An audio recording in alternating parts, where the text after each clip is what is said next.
I want to encourage those who want to remain corrupt and steal money that I beg them.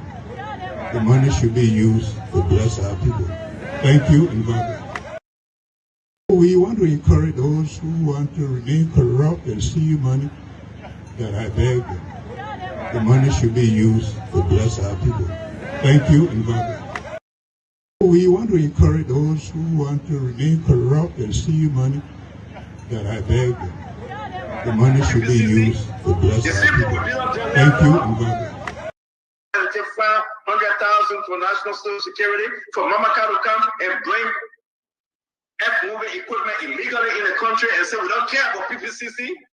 The same thing we build up Joya for. 500,000 for national security for Mamaka to come and bring F-moving equipment illegally in the country and say we don't care about PPCC. The same thing we build up Joya for. Is that what we came here for? For you to get $8 million to SRB Bank? Is that what we came here for? You answer that. The people are running behind cars and running behind to make sure that we can protect the vote. And make sure that people will get up in the morning to go vote. They will stay online forever. They will say, I will cast my vote because I believe that we need change in the country.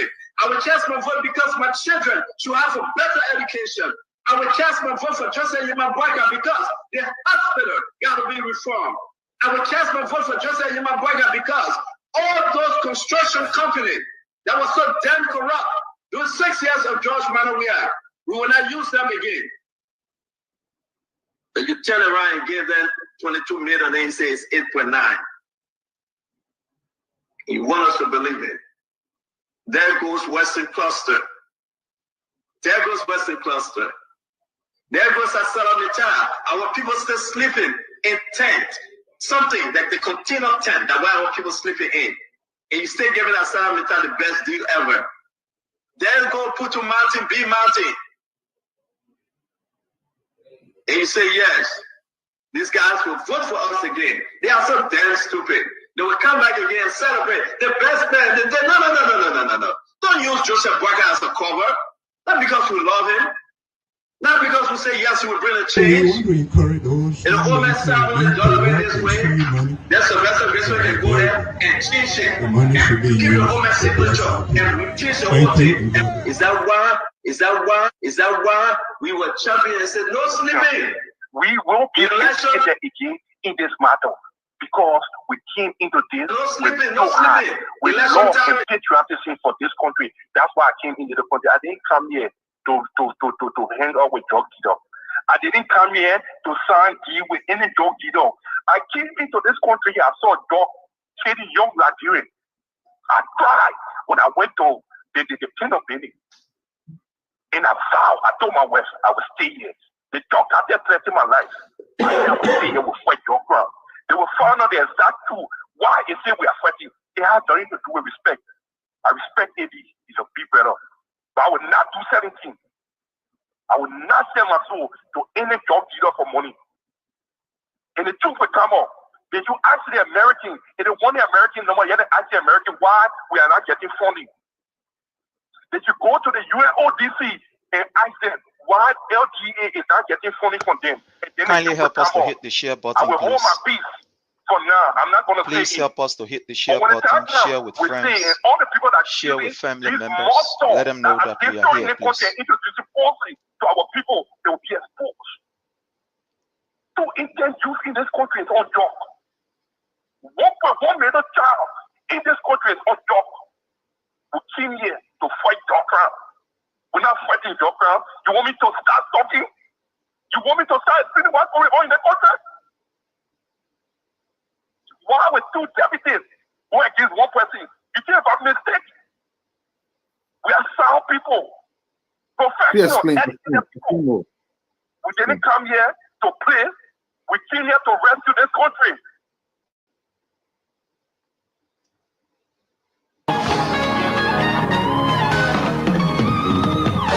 Please help us to hit the share button, please. Laissez-faire attitude for African, the people will soon destroy themselves. People want us to believe that Joseph Boakai is strong, he's tough on corruption, he do this. But in the last 43 years, or 40-something years that we have known this man, how is it that we have never seen any of those skills manifest in any way? This man has been visible, but at the same time in the shadow. Money that I beg them. The money should be used to bless our people. Thank you and God bless. We want to encourage those who want to remain corrupt and steal money that I beg them. The money should be used to bless our people. Thank you and God bless. For something here, little or nothing is new. Look, you cannot be that long in government and nobody know nothing about you. There is a good reason why nobody know nothing about this woman. Either he didn't do some of the things that he said he did, or he's someone that just do not like to take responsibility for anything, so he plays it safe. He plays it safe. How many people? Everybody. Look at Ernest Snow.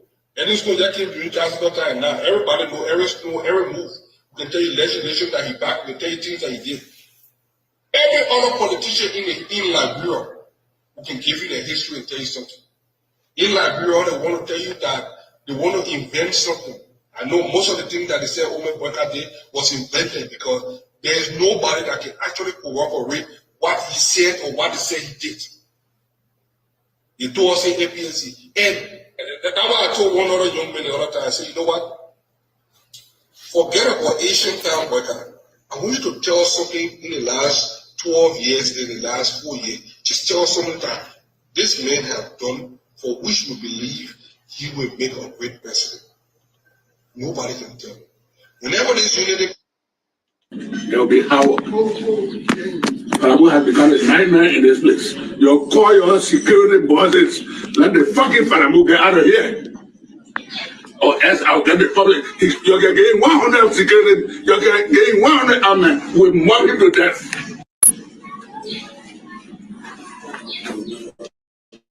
I'm tired. You can show 10 armed, 200 armed to go defend. Anywhere I found Parabu, in where they say today, I will attack it. I'm moving with me. I'm going to get 25 motorbikes. We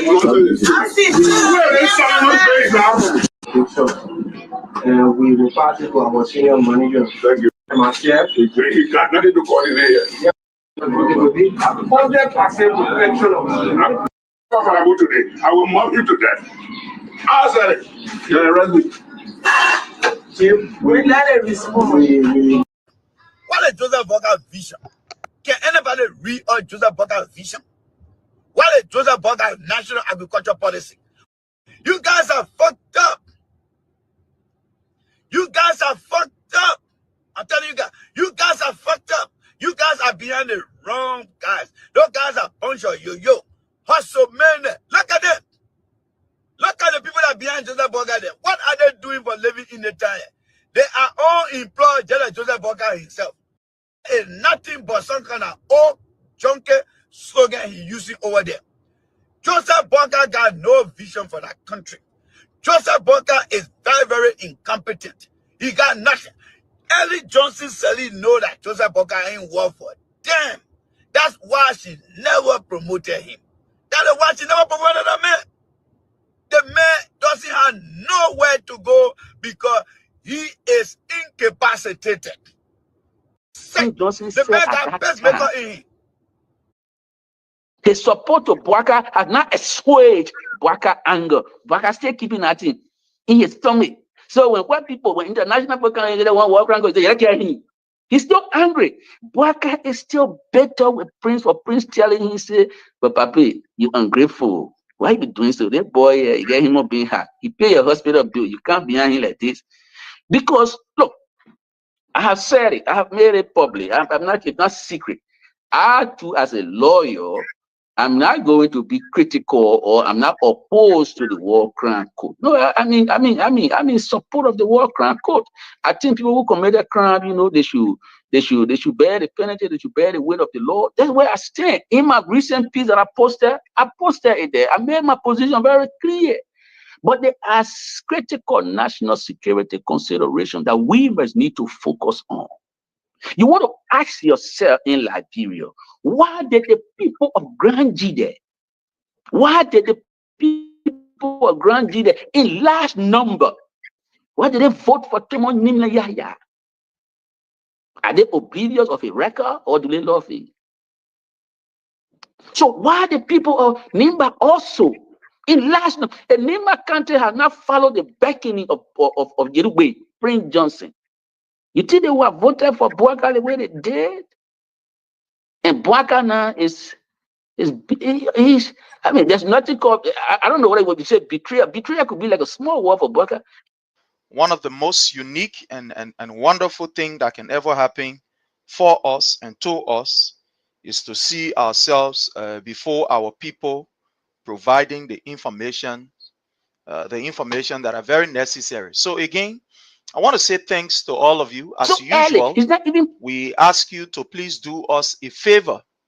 And that particular favor that we want you to please do for us is please hit for us the share button, like we are also doing. So please hit for us the share button, and let's have a wonderful time. Share with friends, share with family members. Let them know that we are here. Share with friends and family members so that they all know that we are here, we are ready, and to do what we love doing. So again, please, we beg you, hit for us the share button, and let's have a wonderful time. Yeah, just hit for us the share button and let's have a wonderful time, please. We appeal to you. Hit for us the share button and let's have a very wonderful time. So again, I want to say welcome to all of you. Welcome to all of you distinguished people that have joined us. We do appreciate you. And we hope that, at the end of the day, all of us will be able to leave from here energized. All of us will leave from here, with the new strength to be able to push forth Mama Liberia's agenda, or push forth an agenda for a better Liberia. So again, just do us a favor. Thank you all. We appreciate you all, and words are inadequate to express how grateful we are to you for all of the support that you've given us. From the very beginning, from the very inception of us taking on this responsibility and this task. So I want to say thank you very, very much. Thank you so much. Let me use this time to recognize something. I do appreciate you. Thank you so very kindly. Tukpa, thank you so much. Tukpa Kokoyazo, thank you. Lavaho, thank you for everything. Darafina Hawa, how are you, my hair Kamara? Thank you so much. I have S. Tukpa, thank you so much. J. Wad Dennis, thank you so much. We can serve you. When you look at the caption this afternoon, this evening, let me just extend my thanks and appreciation. Very wonderful. The meeting was very great. Thank you so very kindly. So again, just help us hit the share button.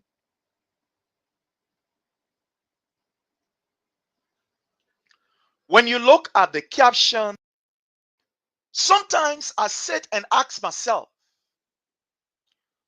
whether the people that we are making all this noise for, the people who are affected by bad governance, the people who feel the pinch and the burnt of every bad decision that is made by this particular tyrannic, kleptocratic, and very, very undemocratic regime by Joseph Newman Boakai, whether they themselves acknowledge these things, or they themselves see it, or they themselves has reached to the point that they know that no, this thing here, we must be able to take action. There is a breaking point that every individual will reach. When you reach at that particular breaking point, my brother, my sister, nobody needs to tell you to go or to come, to stand or to talk, to lay down or to run. Nobody will tell you that. I don't care how tolerant you are. I don't care how humble you are. There is a certain point that when you reach that particular point, or when you reach that level, either in your life, in your relationship, in whatever, look, nobody will tell you to run, or nobody will tell you to stand, or nobody will tell you to lie down. You yourself will know that it is about time to do what is right. So sometimes, fellow Liberian, I ask myself, have our people gotten to the point that they believe that government has all that it takes to make their life better? Sometimes I ask myself. Sometimes I ask myself, have our people reached to that particular point where they believe that the resources of our country should be equitably distributed for all of us to enjoy? Have they reached to that particular level? Have they reached to that level? Have they? Have they actually reached to the level where, fellow Liberians, they will sit and say, look, it is not fair for police who are supposed to be protecting us to be killing us? Have they reached to that level? Have our people reached to the level where they will sit and begin to look at, for example, their representatives and senators who are working by them when the executive is taking advantage and doing all of these things wrong? And they will sit down and say no to these things. Have they reached to that particular point? If they have not reached to that point, all that we are doing is just our best, and we keep doing our best.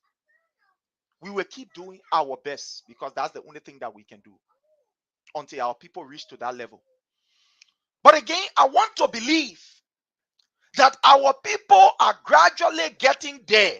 Like I will borrow from my brother AB. Again, kindly hit for me the share button.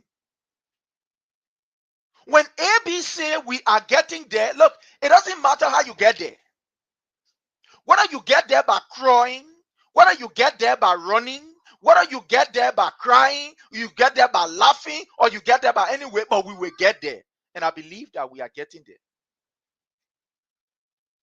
For the fact that the people in Bokonjiri can start to speak against ills.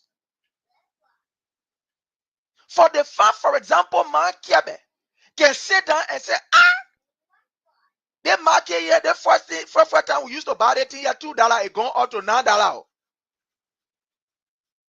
For the fact that Pastor Boakai can sit down and say it is wrong for these people to take our resources without building road. Fellow Liberians, we are getting there. I don't know how we're going to get there. How about we will get there? Whether we fly, we crawl, we walk, we will get there. We will definitely get there. We will get there. We will definitely get there. No matter how it is, no matter how tough it is. But I know that we will get there. We'll definitely get there. And I know that you and I are striving and we are trying to create that sense of awareness. And let me say this. Keep doing what you are doing. You may overlook the little that you are doing. The stars that you are sending, your comments, your like, your share, but it is contributing to a better society. It is contributing to an eye opener for many people. You will overlook the little that you will do on these positive shows. That when you hit the like button, you think that it's just like. When you hit the share button, you think that it is just share. But you are contributing positively towards opening the eyes of our people. And we are getting there, as AB will say. You know, I want to start with this. The people who speak lies about you, the people who hate you, the people who denigrate you, they have a way of sending your positive message unbeknown to they themselves. The people who castigate you, the people who don't want to see you progress, they have a way of sending or of spreading your positive message without you or without them not even knowing that they are telling positive about you. I will give you this example. Have you observed or have you experienced or have you been in a position where somebody can say, look at that one. That one when I even used to get food to eat. That he the one now because you go buy 2 burger right now, then he want for everybody to see you. Have you heard of people talking about somebody say, look at another one. They one where they few weeks she could not even afford to buy shoe. They new shoe that she bought, one made she jumping on the rack. Have you heard it before? Have you heard somebody say, look at the one here? They one that could not even afford to even cook dry rice. That she the one say she cooking in the kitchen now, and she just occupy the whole kitchen because she cooking cassava leo. Sometimes when you hate people, even in the message that you think is so hateful that when you say you will hate the person, sometimes those messages are used to announce the person's success, the person's level of achievement. Oh, yes.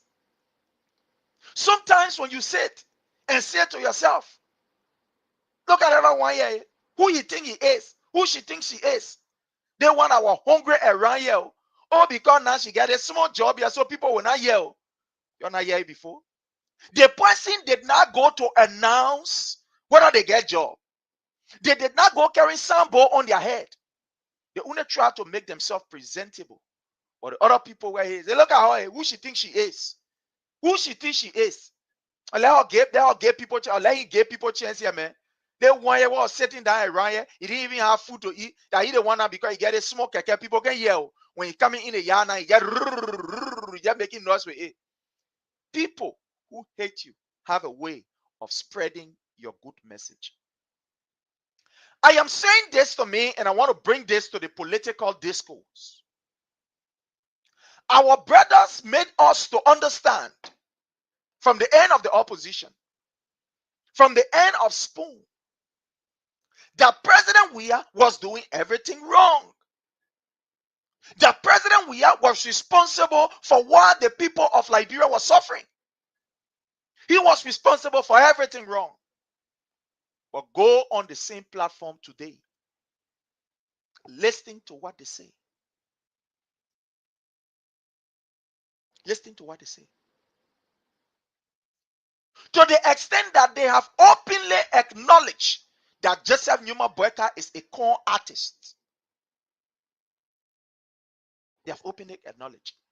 Look at how Joseph Numa Boakai is proceeding. The undemocratic tendencies of Joseph Numa Boakai. You think we are surprised? Look, if you are a sedition, if you are a patriotic Liberian that supported President Weah's agenda for a better Liberia, say to yourself, God bless me. If you are honored this post and you are a sedition, you are a patriotic Liberian, say to yourself that I am blessed. You know why? Because these things that are happening today, you saw it yesterday. You told your people yesterday. So it is not surprising to you. Now you see that you are now a political messiah or a political prophet or prophetess. It wasn't that you hated Joseph Numa Boakai, no, but you saw the truth and you decided to say it. And today it is happening. It is happening today. So you see, politically, you can say to yourself that I am a political prophet or prophetess, however it is. I am a political, somebody will say messenger or whatever it is. Because yesterday you said it. You said it yesterday. And it has come to pass. So all of the way that Joseph Numa Boakai is proceeding, it is not strange. Because yesterday you said it to the people. Yesterday you told Liberians that my people, this man here is not competent enough. This man is not faithful enough. When you read the book of Matthew, there is a story in that particular book, fellow Liberians. There is a story there. And this story has to do with three distinguished people or personalities. According to the story, each of these people, they were given responsibility. In other words, we say they were given talents. They were all given talents. They were given talents. And when these people were given talents, according to the book, some of them used the talents and they went and make profit out of the talents. They make profit out of the talents. There were others who the opportunity were given to them, or there was a guy who the opportunity was given. He decided that I will bury this talent. I will hide this talent. Nobody will benefit from it. I will not make profit. I will not take and give it to nobody. I will just keep this particular talent. I will keep this talent. And at the end of the day, fellow Liberians, we all saw what happened. All of us, we saw what happened. At the end of the day, we all saw what happened. This particular individual who was given the talent to use for the betterment of him, his nation, and those that are around him, guess what happened? This particular fellow, he denied order of that privilege and decided that he will not use that talent to better the people's life. And we saw what happened. We saw what happened. So today we are faced with the same situation. We are faced with the same situation. A man who spent 40 years in office, 40 good years, not 1 year, not 2 years, not 3 years, but 40 years in office. He has absolutely nothing to show. And during the campaign, we warned our people. We told you, Liberian people, that this man is a good for nothing man who has been a leech on our Liberian economy. A liability producing nothing. But you refuse. For Joseph Newman Boakai today to disrespect the Supreme Court, for Joseph Newman Boakai today to start corruption in the period of just 6 months, as old as he is. You think it's surprising to us? It is not. You think it's strange to us? It is not. For the level of violence that we are seeing in Liberia, under the regime of this man called Joseph Newman Boakai, you think we didn't know? You think we did not know? Or we were aware? From the mere utterances, even during the campaign, we knew very well that this man will not be somebody to reconcile the nation. We told you that Joseph Newman Boakai is not a reconciler, but you refuse to agree with us, or you decide to take risks. We told you that Joseph Newman Boakai is a corrupt old man who will keep quiet when evil is happening and will allow himself to benefit from the evil.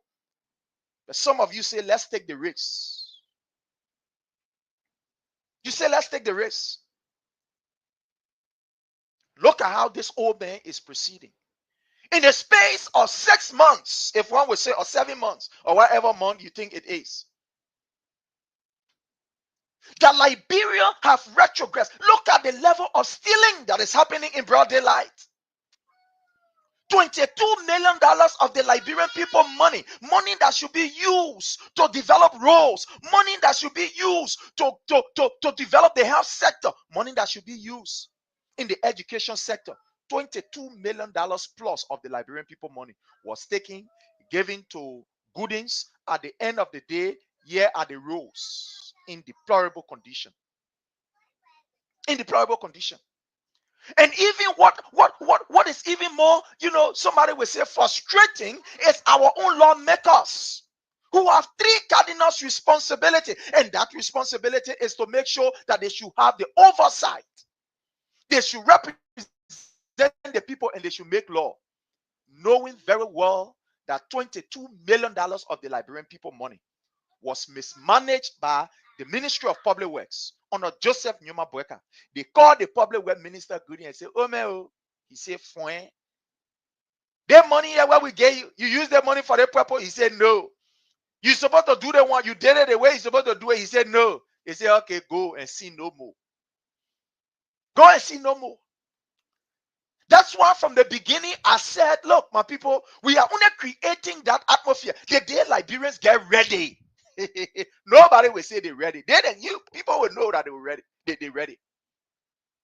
People will know that they're ready.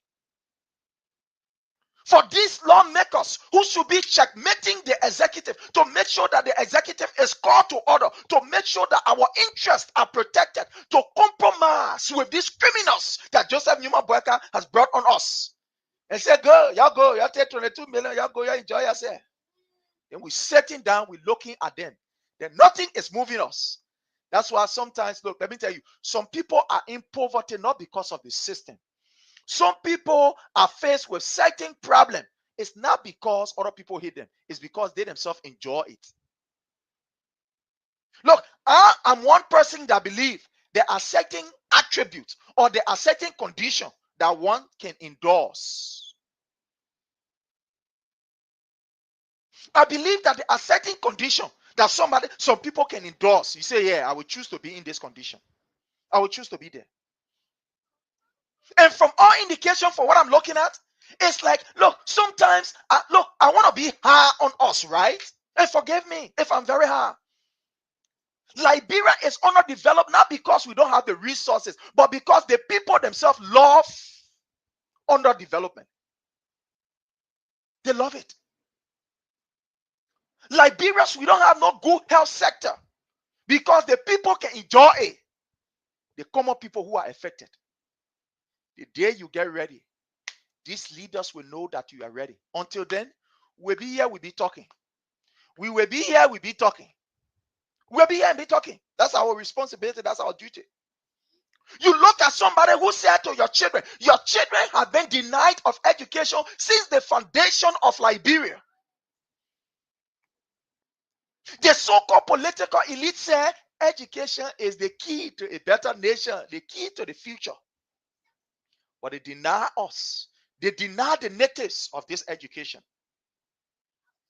The man that came and said, look, my people, all of the resources, we have it. Why is it that we do not have a system where our brothers can go to school without paying tuition? He took a decision that was unprecedented in the history of Africa, so to speak. He took a decision that was unprecedented for any president of his kind in the period of 6 years or less than 6 years. He said our brothers and our sisters have to enjoy. You know how people enjoy the resources of a country? Especially a country like Liberia. It is not that they will say they go and down and say everybody can land up. And Joe Blow, let take a carry home. And you, Peter Brown, and let carry home. No, that's not how it happened. You know how it happened? It's when the money that is accrued, it's when the resources that is accrued from our mineral, when it is put, for example, in the health sector, where somebody can walk to the hospital. Even if he didn't get money, the people will treat him and say, okay, you can go. That's how we benefit from our resources. It's when the roads are built, where you don't have to spend almost about $30,000 to maintain one old car. That's how we benefit from the resources. It's when your children are going to a free university without paying a cent in terms of tuition. That's how we benefit from the resources. The man who said, let the resources be used, that me and you can benefit. You get up, we jump up, we pour in, we hold in, we say, no, we're not where. We're lying down. The man is corrupt. And you see it for yourself. Joseph Newman Boakai will show you lesson. I remember in the Bible, most of us, one way or the other, maybe we know that Bible story. The children of Israel, one day, they came up and they said to Samuel, they said, Samuel, we ourselves, we want to be like the other nation then were around us. Samuel said, whoa. They said, yeah. They told Samuel, go and tell whoever you call your God, go tell him. Say that nonsense that we're not after it. We want to see no invisible God. What kind of man is say invisible? We want to see him. We want to be like other nations around us. We want to be like our other nation. Ain't see the nation on our east side. Ain't see the other nation on our west, on our north, and our south. We want to see our leader. We want to be able to interact with our leader. Someone in tears say, hey, they leading men here been protecting you from here, there, you know. They say, lead us, Samuel. We get time for that nonsense there. There we want our king. We want king. Samuel told them the repercussion that when you take a king, what will happen to you? They still say they be fakao. They say they will not hear. They say, no way. Samuel, all that thing you're talking that nonsense. We want our king. And at the end of the day, when you read that story, Samuel went before his Lord, his king, with tears. And according to the Bible story, history, or whatever, however you will call it, God said, Samuel, what are you crying for? These people have not rejected me. And I reject you. That me they reject. Forget about it, oh man. Started crying, started too much noise. They have not rejected you as a person. That means they have rejected. They have rejected progress. They have rejected protection. They have rejected development. They have rejected good governance. They have rejected democratic tenets. They have rejected the rule of law. They have rejected respect for people's lives and dignity. That's what they rejected. Liberians, and that's what you did. 2023. You think that President Weah you rejected? No, it wasn't President Weah. You rejected good governance. You rejected good governance. You rejected the right to express yourself without nobody running behind you. That's why you rejected. You rejected the right for you to express yourself without police killing you. That's what police killing you for. Grandkids, country, my own people. That's my home. That's why you rejected. You rejected tolerance of a leader. That's why you rejected in 2023. You rejected development. The man who was barely wrote that you reject that development, you rejected. Not President Weah, I beg you, yeah. Not President Weah. You rejected the right to disagree with your government, and they will not bring people on the street to say y'all beat them, y'all kill them, y'all do this, y'all do that. That's why you rejected. If you not know, let me tell you. That's why you rejected. You rejected a man that said, look, let our children have the opportunity to go and take wire so we can pay their wire fee, to the extent that we saw the children, even the children, they themselves, they were giving stabbings doing their wire. My daughter benefited from that. And I said this, I went to the school. I was in Liberia when they were taking their wires. I went to the school, she was giving her calculator. I was there when she received, I think, of $500. The mobile money jacking, $500. I said, $500? She received the first file, I think the second file, yeah, I think the second file or so. The other one, I know she received it, but you know, in fact, the reason why I even got to know was because I was near the phone. Because you know the children now, hey, Papa come from America, Papa was in Liberia and stuff like that. So at the end of the day, I saw it. So the resources were distributed so that everybody can benefit. But at the end of the day, fellow Liberians, guess what happened? Liberians went to the pool like the children of Israel did and said, no, they think we don't want it. We don't want it. They think that we want bad governance. So today, if Joseph Numa Boakai is behaving the way he is behaving, disrespecting the court, you think what happened? That you the one voted for it. That you the one voted for it. Sometimes there is a need for us to tell our people the truth. I know sometimes it is difficult. I know sometimes it is hard. I know sometimes we don't want to say these things, but it is good that we say these things. It is good that we say it. It is very, very good that we say it, because we call it upon ourselves. We call it upon ourselves. Look at where we are now as a people. Look at where we are. Internationally, our record have dwindled. Internationally, our records have dwindled. Internationally, now we are mocked by other nations around us. To the extent other nations are telling about, oh, Liberia, we thought that y'all get too much sense because I see 1847, y'all getting your independence. We thought y'all get sense.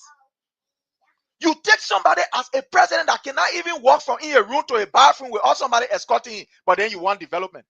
The man who in the next, he will leave his home and go and inspect projects. You say, no, you don't want him. The young and energetic man who will leave his home and go areas and go and scout out for resources for you. You say, no, you don't want him. Let's just say you want Boakai. You know, all around, down to Kosovo, or you now go to Kosovo. Kosovo, not even get time for him. Kosovo, where be Kosovo? You go there. And the last time anywhere with Kosovo. That just a human Boakai and sign all of the agreement in the war. All of the agreement.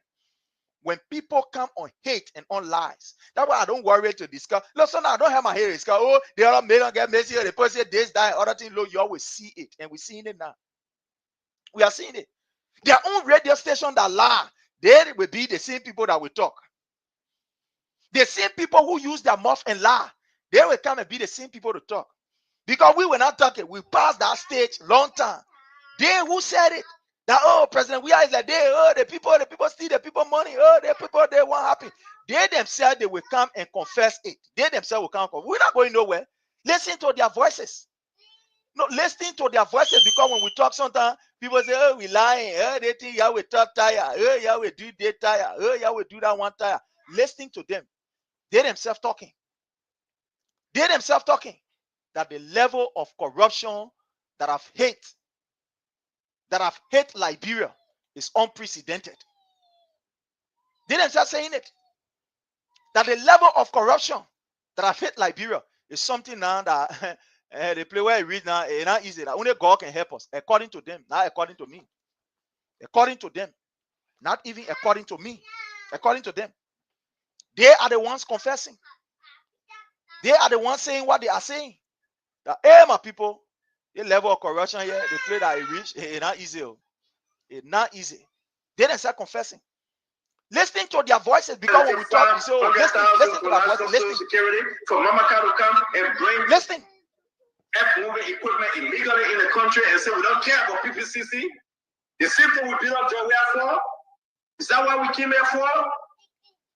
You lied on President Weah and said he was doing everything wrong. Even though President Weah did not go out to bring 285 machines. That one, when the idiot is talking, when the criminal is talking, sometimes you must be very clever to be able to dissect. You won't be on President Weah for bringing 280. Nowhere President Weah announced that you are bringing 287 machines. Nowhere. Nowhere. So at the end of the day, look, we were listening to them. The same mob that they used to castigate, the same mob that they used to lie on President Weah, today, they will say the truth. That's what I said, that I am not surprised. But listen. 100,000 for national security for Mamaka to come and bring F-moving equipment illegally in the country and say we don't care about PPCC. You don't care. The same thing we built up Joe for. You know, is that what we came here for? For you to get $8 million to SIB Bank? Yeah. Is that what we came here for? You answer that? Yeah. The people are running behind cars and running behind to make sure that we can protect the vote. And make sure that people will get up in the morning to go vote. They will stay online forever. They will say, I will cast my vote because I believe that we need change in the country. I will cast my vote because my children should have a better education. I will cast my vote for Joseph Boakai because the hospital got to be reformed. I will cast my vote for Joseph Boakai because all those construction companies that were so damn corrupt, it was 6 years of George Weah. We will not use them again. But you turn around and give them 22 million, and say it's 8.9. Yeah. Yeah. You want us to believe it. There goes Western Cluster. There goes Western Cluster. You lie and get the people 22, and can't you say that 8 million you get the people? Look, they themselves will be their own whistleblower. We're not here about him. We will play their clips. It's about time that we relax, take our leg ginger beer, and while we are drinking our ginger beer and listen to them. In tent, something that the container tent that why people sleeping in. Yeah. And you still giving us the best deal ever. Yeah. Then go put to mountain, B mountain. And you say yes. These guys will vote for us again. They are so damn stupid. They will come back again and celebrate the best man. No. Liberians, it is Stanton who is telling you you are so damn stupid. Because when we told you the reality, when we told you who Joseph Boakai was, when we point out the ills, you didn't listen to us. So now the Stanton Waterspoon man that is they're telling you, you're so damn stupid. That's what I said from the beginning. When it reached to the place that our people recognize and realize that it is about time for them to demand from government. Nobody will tell them, say, can't sit down here, can't do that one, can't do that one. They themselves will be able to do it themselves. They themselves will do it. They themselves will do it. They themselves will do it. Where we have reached now as a people, they play where spoon can reach before more open. When it reach there, my people, more will open. Mouth will open.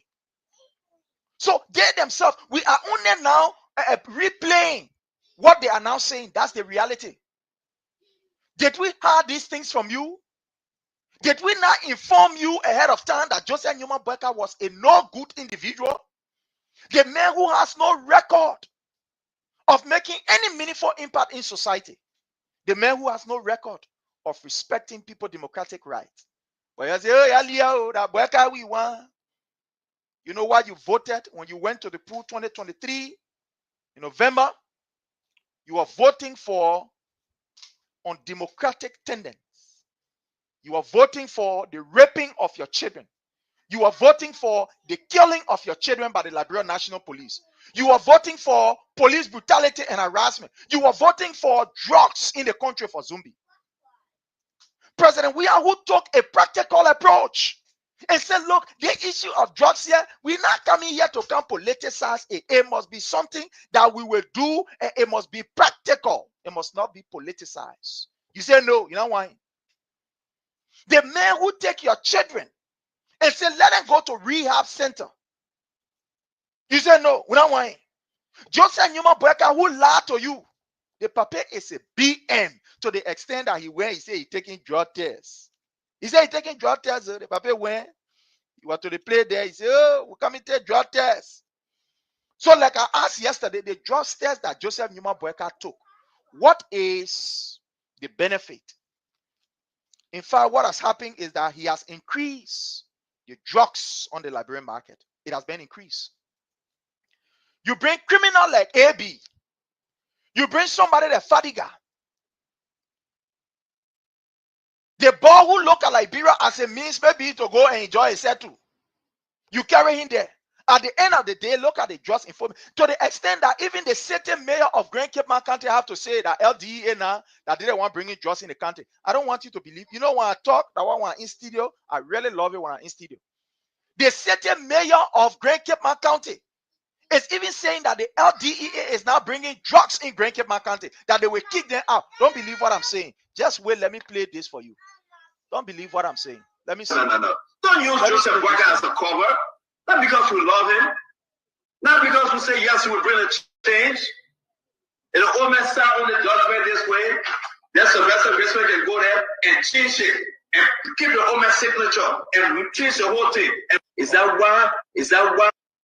Okay, folks, we are in Rubber Sports. So listen.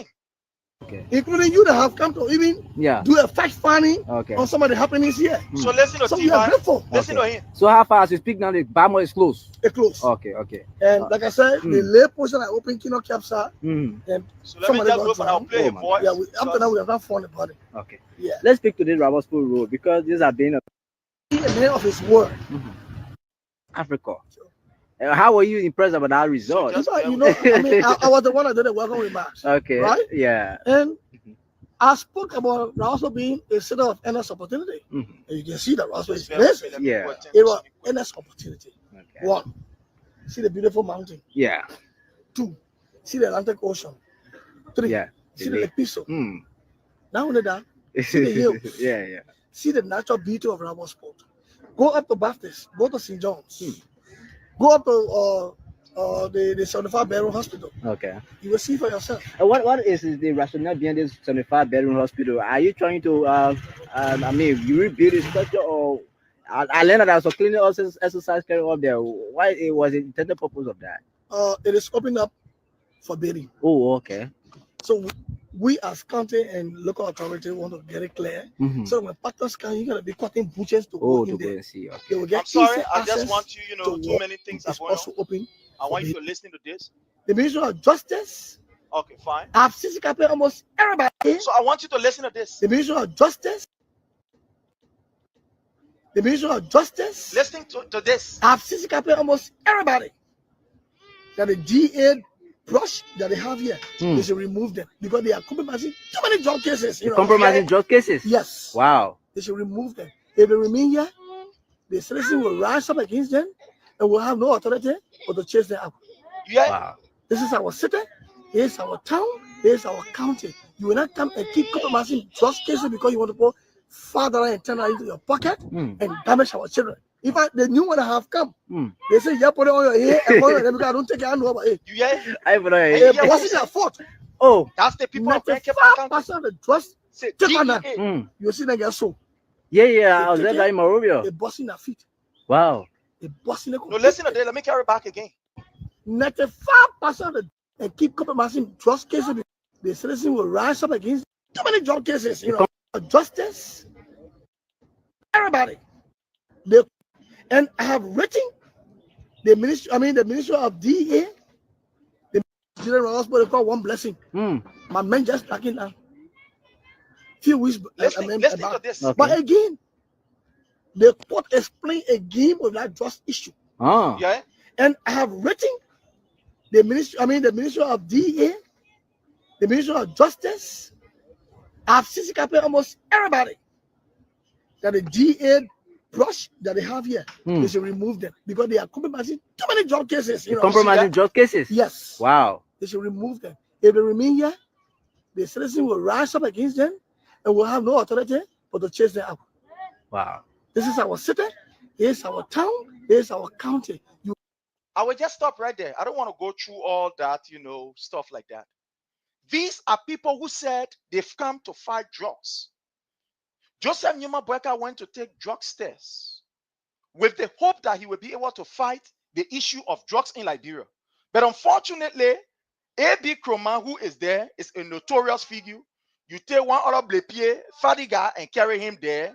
At the end of the day, he don't know what he's supposed to do, whether he's supposed to be, a philanthropist, whether he's supposed to be a drugs fighter, or where he even know a function. Like Matt Jabate, who they get passing around, he even know what he's supposed to do in the government. He even know a own TOR. Let me ask you, you think that everybody that they say, security man, that can do everything related to security? The field of security is very broad. It's very broad. There are people who are trained. For example, the Liberia National Police. It's not everybody that can be traffic director. There are people who are trained in that area. When you enter in the police or when you enter in the security force, there are different area people go to. Some people go and become engineers. Some people go and become, this. Some people go and become that. So for you to hold gun in the country here, it does not mean that you are an expert in every area. Don't deceive yourself. Furthermore, the environment here is so defined and is so unique. I'm always saying this, and I want to say this to you again. In America here, even if a fool is put in a position, that person will learn very fast because the system has a way of correcting you and myself. The people build their system in a way that the system can correct you. When you are making error, it can correct you. When you are proceeding not in the right way, it can be able to correct you. That system can correct you when you are doing the wrong thing. Unlike Liberia, we don't even have a system at the first thing. Before I'm talking about system correcting you, we don't even have a system. We have to even build the system. I am not against people who live from here to go to Liberia, but I believe that people who leave from here to go to Liberia, they need to be, they need to go through some orientation to understand what is going on. They need to go through some orientation. Sorry, my people, plenty thing here to bring the information to it can be easy. Plenty thing. They need to go through some orientation because some of the worst corruption cases in Liberia, they are carried on by some of the very people who came from here, and you think they came from good system, they will be able to change the system. Like take for example, Sylvester Grispe, Mamaka Belete, Mandela Cooper. Then look at in less than no time. We're going to bring 388 buses. Where are the 388 buses? Where are they? 200 and something machine. Where is it? Where is it? So some of the people that came from the diaspora, that's why you see America. Let me tell you this today. Some of you don't know. If America will send you as an ambassador, or we send, let's say if you are going to Africa for any kind of mission, you must have gone there and know the terrain. Why do you think the people send Peace Corps around? You think when they send Peace Corps to Liberia and other nations, that will go there just because they like you too much, that what they're going there for? Don't be deceived. Let me tell you something today. Do not be deceived. There are some things we'll tell you. Don't be deceived. When you see Peace Corps passing around, or for example, when you see people passing around, say, yeah, we Peace Corps, we help you, we're working in school. Then just go there because they like you. They go there to go and study your system. They go understand your way of life. They go learn much about you. So that at the end of the day, when they're ready to deal with you, they can know how to deal with you. If you don't know this, let me tell you this. Today, look at what is happening, for example, in Africa. The Chinese is all over. They're cooking kobo, they're selling cold water, they're sweeping street, they're doing the. You think what these people are doing, what they are doing? You know why they are doing it? They want to study your culture. They want to know about you. They want to infiltrate your system so that they can easily break it down when they get ready. So that they can easily destroy it. when you try to stand against them. That's all. That's all. That's the whole concept here. Don't be deceived. Don't be deceived. Oh yeah, the people, no, they not like you. They only want to learn your system. They only want to understand. They want to know your weaknesses. They want to know your strength. They are doing SWOT analysis of you. That's all.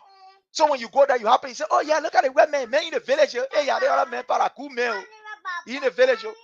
That's sorry, my people. Plenty of things going on, you know. We got a family here with us. Yeah. Ladies, you know, got to do our own too. So it's not easy. So while we are having our own, she says she having her own. So at the end of the day, these are things that happen.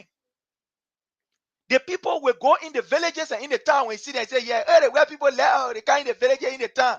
No, they're going in these villages and in this town because they want to study your culture. They want to know what you like. They want to know what you don't like. They want to know everything about you so that when they get ready, they can deal with you the way they're supposed to deal with you. So they can deal with you good without any resistance. So you see these people passing around. They want to understand your culture. So some of these criminals leave from America here. Some of them that can't even work in a good, how you call, maybe a multi-million-dollar company. Some of them leave from the United States. They went to Liberia. We are happy with the hope that they will be able to use their education to transform our society, to better our life. But rather they went there, guess what happened? They become crooks and criminals. Joseph Newman Boakai himself said it in one of his interviews. He said the people then, they take laughter and put it under their arm. They care about themselves. They don't care about the Liberian people. Joseph Newman Boakai himself said it in his interview. He said they don't care about the Liberian people. They care about themselves. That they said they care about. Sorry, you know, we got to do plenty. They care about themselves. They don't care about the Liberian people. All they care about is how to enrich themselves. All they care about is how to make sure that their lives are better. They go to Liberia with one concept. We'll go there to go and steal because we want to make sure that our mortgages and whatever will be paid. Some of them know that in this system, the nonsense that they're doing in Liberia, they can't try it there. You think Sylvester Graceful, you know, you can't try the nonsense that's happening. You can't try it there. He know he will not be able to try it there. Mama Kability know the nonsense that she's doing. She can't do it in any kind of well-organized, even organization here or institution. You can try it there. But they go to Liberia and use our people. And the man who is there and saying that, look, it's about time that we work with you to better the system. You say no, you don't want him. And you see what we are going through. Look at the undemocratic nature of this particular man called Joseph Newman Boakai. The man is disrespecting the court. He does not even give a hang about whoever say, Supreme Court say one thing, the man doing his own thing. He will go Grand Cape County and kill our people. When we thought they say we'll give you $5,000. When they're ready, they go dealing with what you call with terrorists around the place. Then they will come and say, oh, that's my friend. Joseph Newman Boakai. Joseph Newman Boakai. Look at what is happening. That today they brought up a report. And in that particular report, that today we discuss about Amarakone, how you call art. Long time, those of you have been following me, long time, even play videos of Amarakone here, of his corrupt act. Today, people who are with them, these people are involved in this art of corruption. Guess what happened? They close their eyes on it. They can't talk about it. They have forgotten totally about it. They don't talk about it. No. But they're running behind other people. I am one person that is saying that we must fight corruption. But like I continue to say, even with the issue of the War Crime Code, nobody shouldn't use my pain to make profit. No, my pain should not be used for another person to make profit. Then it hurts me. Then I will go against it. Then it is not sincere. And this is what is happening. This is what is happening. Don't deceive the people. Be real in your fight of corruption. If you say you want to fight corruption, start from you. What happened to the almost 600,000 plus that was given for the inaugural funds? Where are we with that? Sorry, my people. Plenty thing going on. So just bear with us. Where are we with that? The inaugural funds. Have there been any investigation that has uncovered what went wrong? What happened to the money for how you call the place, the poor people money, NASCAR money that Sylvester Gracefield took? What happened to it? Today, you know why you can see that particular guy who used to be behind Joseph Newman Boakai, his special aide. You know why you can see him behind Joseph Newman Boakai? He took some huge money from some people. And I will come to that story maybe tomorrow. Because you know, today, too many things going on.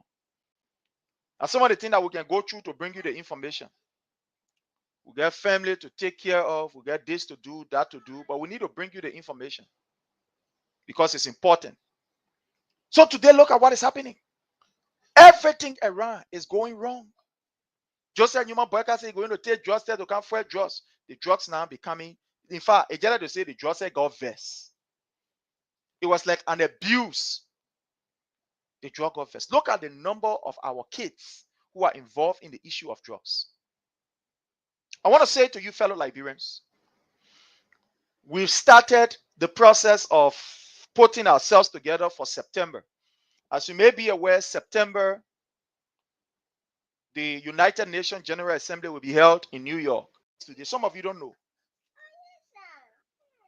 If America will send you as an ambassador,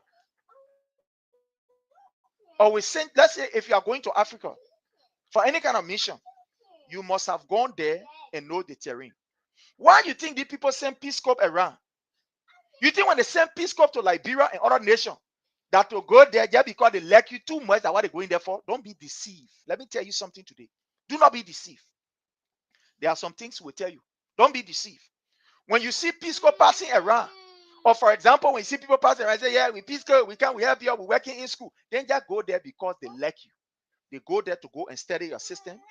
They go understand your way of life. They go learn much about you. So that at the end of the day, when they're ready to deal with you, they can know how to deal with you. If you don't know this, let me tell you this. Today, look at what is happening, for example, in Africa.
Kindly hit for us the share button, please.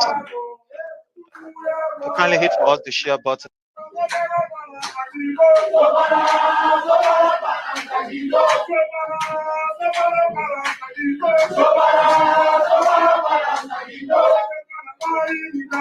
Let's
get started.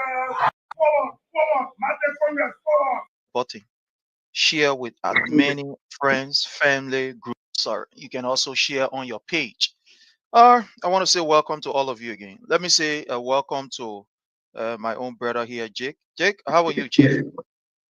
Salute to you, Chief. Good on this side. Everything okay. The coal is going down now. Because of the war in, yeah. But thank God for life. Yeah, sure. But again, let's hear from your plate. Maybe Baga then took the oath of office, so just Baga to the oath of office. I told people here on the platform that Joseph Baga is not in control. Is proving again, once again. If you look at the sonal address concerning him, you know directly the president is not in control.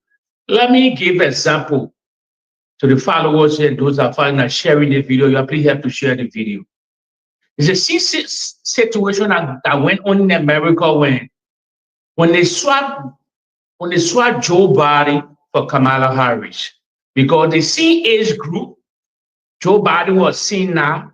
That's a fact. He couldn't, because that age gap, that age, everybody pray to reach that age when you have a lot of difficulty. So with that age, until the debate of Donald Trump and the World War, because the media were hollering him at that time, the liberal media, the CNN, the ABC, all of these guys were hollering, Joe Biden at that time. But the Republican people knew there was something going on with the president. So at the end of the debate now, you former at the debate, definitely the Democrat came in and plotted to overthrow him. That was a coup for me. So they swapped him for Kamala Harris. 100 some more days, and today we got another president in America. So it's a similar thing that happened in our country today. We should be saying it that Joseph Baca had the pacemaker, and people know it confirmed. Let me remind Liberians, the pacemaker thing can happen to anybody, young people, old people. You don't have the normal heartbeat, so you put something in your heart to regulate your heart. So that's a struggling. That's one of the problems with the age he's struggling on. So he had the pacemaker, and beside the age, anybody that reach 80 plus or 80 plus, you definitely, your strength will start to fail you. Reaching will not come. So we know it, but we preach it to these people. But because of greed and some things, and they cheated in that election, of the help of the NEC and other people, so that brought in the power today. So we're seeing it, what happened on Sona. The Sona address was a disgrace worldwide. Then he FOMO again when he went to Tanzania on a private plane. So we're seeing it now. He's not in control. I've been seeing it from the beginning. So that's the thing. I think that probably one of the things we discuss. Sure. His Excellency, Mr. Joseph. Well, again, I want to thank you, and I want to thank each and everyone that have joined us. As usual, we ask that please hit for the share button. In a special way, let me use this time to welcome people that have us, platform. I want to say welcome to all of you as usual. We appreciate your presence here. It's a privilege when we have the opportunity to be with you. We want to say, in a special way, we want to say welcome to our Nina Kuya. How are you, Mama? I hope you are doing great, well, and fine. We appreciate and welcome you. We want to say welcome to Otalia. Thank you so much. We appreciate you. Chope, we appreciate you. I want to say welcome, say thanks to everybody that is joining us around the globe. We appreciate all of you. Again, kindly hit for us the share button. There are some of you may not be able to see because of limitation of technology from our end. But again, we want to say welcome to all of you. The first thing that I want us to look at, fellow Liberians, is the public disgrace that we as Liberians continue to experience in the hands of Joseph Numa Boakai. You know, the presidency carries a lot of weight. When you are the president of the republic, you are not just the political leader of that country, but you represent, to some extent, the way the people in that country think, the way the people in that country behave, to some extent, the way they look at life. Because people can look at the president and say, but wait now, the people that are in the country, they're gonna mean what the poor, they mean the people say that's serious. So even if you are a serious person and you go to elect somebody who is unserious, the people will always say, you who elect the person, like I said, you may be serious, but because you elected somebody who is unserious, the people will look at you and say, but they may not serious. They may not serious. It's just like, take for example, a woman who is well-to-do, she get her head on her shoulder, she knows what she wants in life, and etc., etc. Go follow behind somebody who is, has no purpose and no meaning in this life. Just live his life in a don't care way. The first thing people will see is not only that man. They say, but the woman is serious. Anytime they see that man, look at the kind of man that other woman being. So when they see you, despite of your good morals, the way you carry yourself, they will condemn you. They will condemn you automatically. So this is what we experience these few days. And I want to start from the latter. Joseph Numa Boakai attended what we call the summit, the African Energy Summit. The African Energy Summit, fellow Liberians, is where every investor that want to invest in the energy sector, people from around the world, because remember now, Africa is a very rich continent that we have not even, make use or even 50% of the resources that we have when it comes to the energy sector. We have a very good climate. In fact, our natural habitation alone is sufficient enough to be able to generate electricity for us. It's sufficient. Like, for example, most of these rivers you see around, most of these rivers, just name it. Many things that we have that can give us electricity. Like, for example, the sun, even our own climate, the forest, and etc., etc. We all know that, because now what most countries are doing now, they are trying to ensure that they have pure energy. So people are bringing solar, and Africa, we are very rich when it comes to the sun. We are very rich. There are some African countries, basically all year around, we experience the sun. All year around, we have a very hot climate. So if people can invest, for example, in like the solar, that again is another big business that can be able to at least boom in Africa, which most African countries are not making use of it. Most are not making use of it. Now, let's be specific and come to Liberia. When you look at Liberia, we have too much that we have not even used, especially in the energy sector. We have not even used 0.002% of what we have as resources. We have not used it yet. So when we go to conferences, it's where we present our own agenda. It's where we tell the people what we have that they can invest in. Because at this summit, you go there to convince investors. It's almost like investors from all around the world will sit together and they will listen to you and say, okay, let's see what, for example, our brother Jake has. So you now will have to convince the investor. You now will have to tell this investor what make you to be a suitable ground for investment in, for example, in the energy sector. What makes your country to be a suitable ground that when they go there and they invest in the energy sector, that they will have huge return. The country will benefit, the company will benefit, the country will be secure, the company will be secure, and etc. etc. So they go to sit down and listening to you, and you present your ideas and present your own, stuff, and they say, okay, and they can buy it and start to deal with you. That's why before going to these conferences, you are informed ahead of time. Maybe, for example, it will take about 3 or 4 months. So especially as a president, you have all of these things in your itinerary. You have all of them in your itinerary, because the people who are working on your itinerary will tell you, say, oh, Chief, next month on the 15th, you are supposed to be attending this other conference. Now, based on that, you bring the expertise together and say, well, I'm going to the energy sector. Let's put something together. Or if possible, let's take somebody who is in the energy sector, let that person go along with us, so that at least they can be able to give us that particular guidance, so that they can guide us in the process. If possible, doing our meetings that they will meet with them, discuss with other partners, and etc. etc. That's what a serious leader will do. So, fellow Liberian, Joseph Numa Boakai attended the energy summit. And the journalists who were there, I want to believe that this guy listening to Joseph Numa Boakai's State of the Nation address, when he talks about the energy sector. And this guy decided to ask him this question. And I want to play this. I want us to listen. We're going to start with the first clip. I want us to play this. And I want for us to listen as this fellow, asks the question. So we are going there, and I want you to listen very keenly to Joseph Numa Boakai and his response.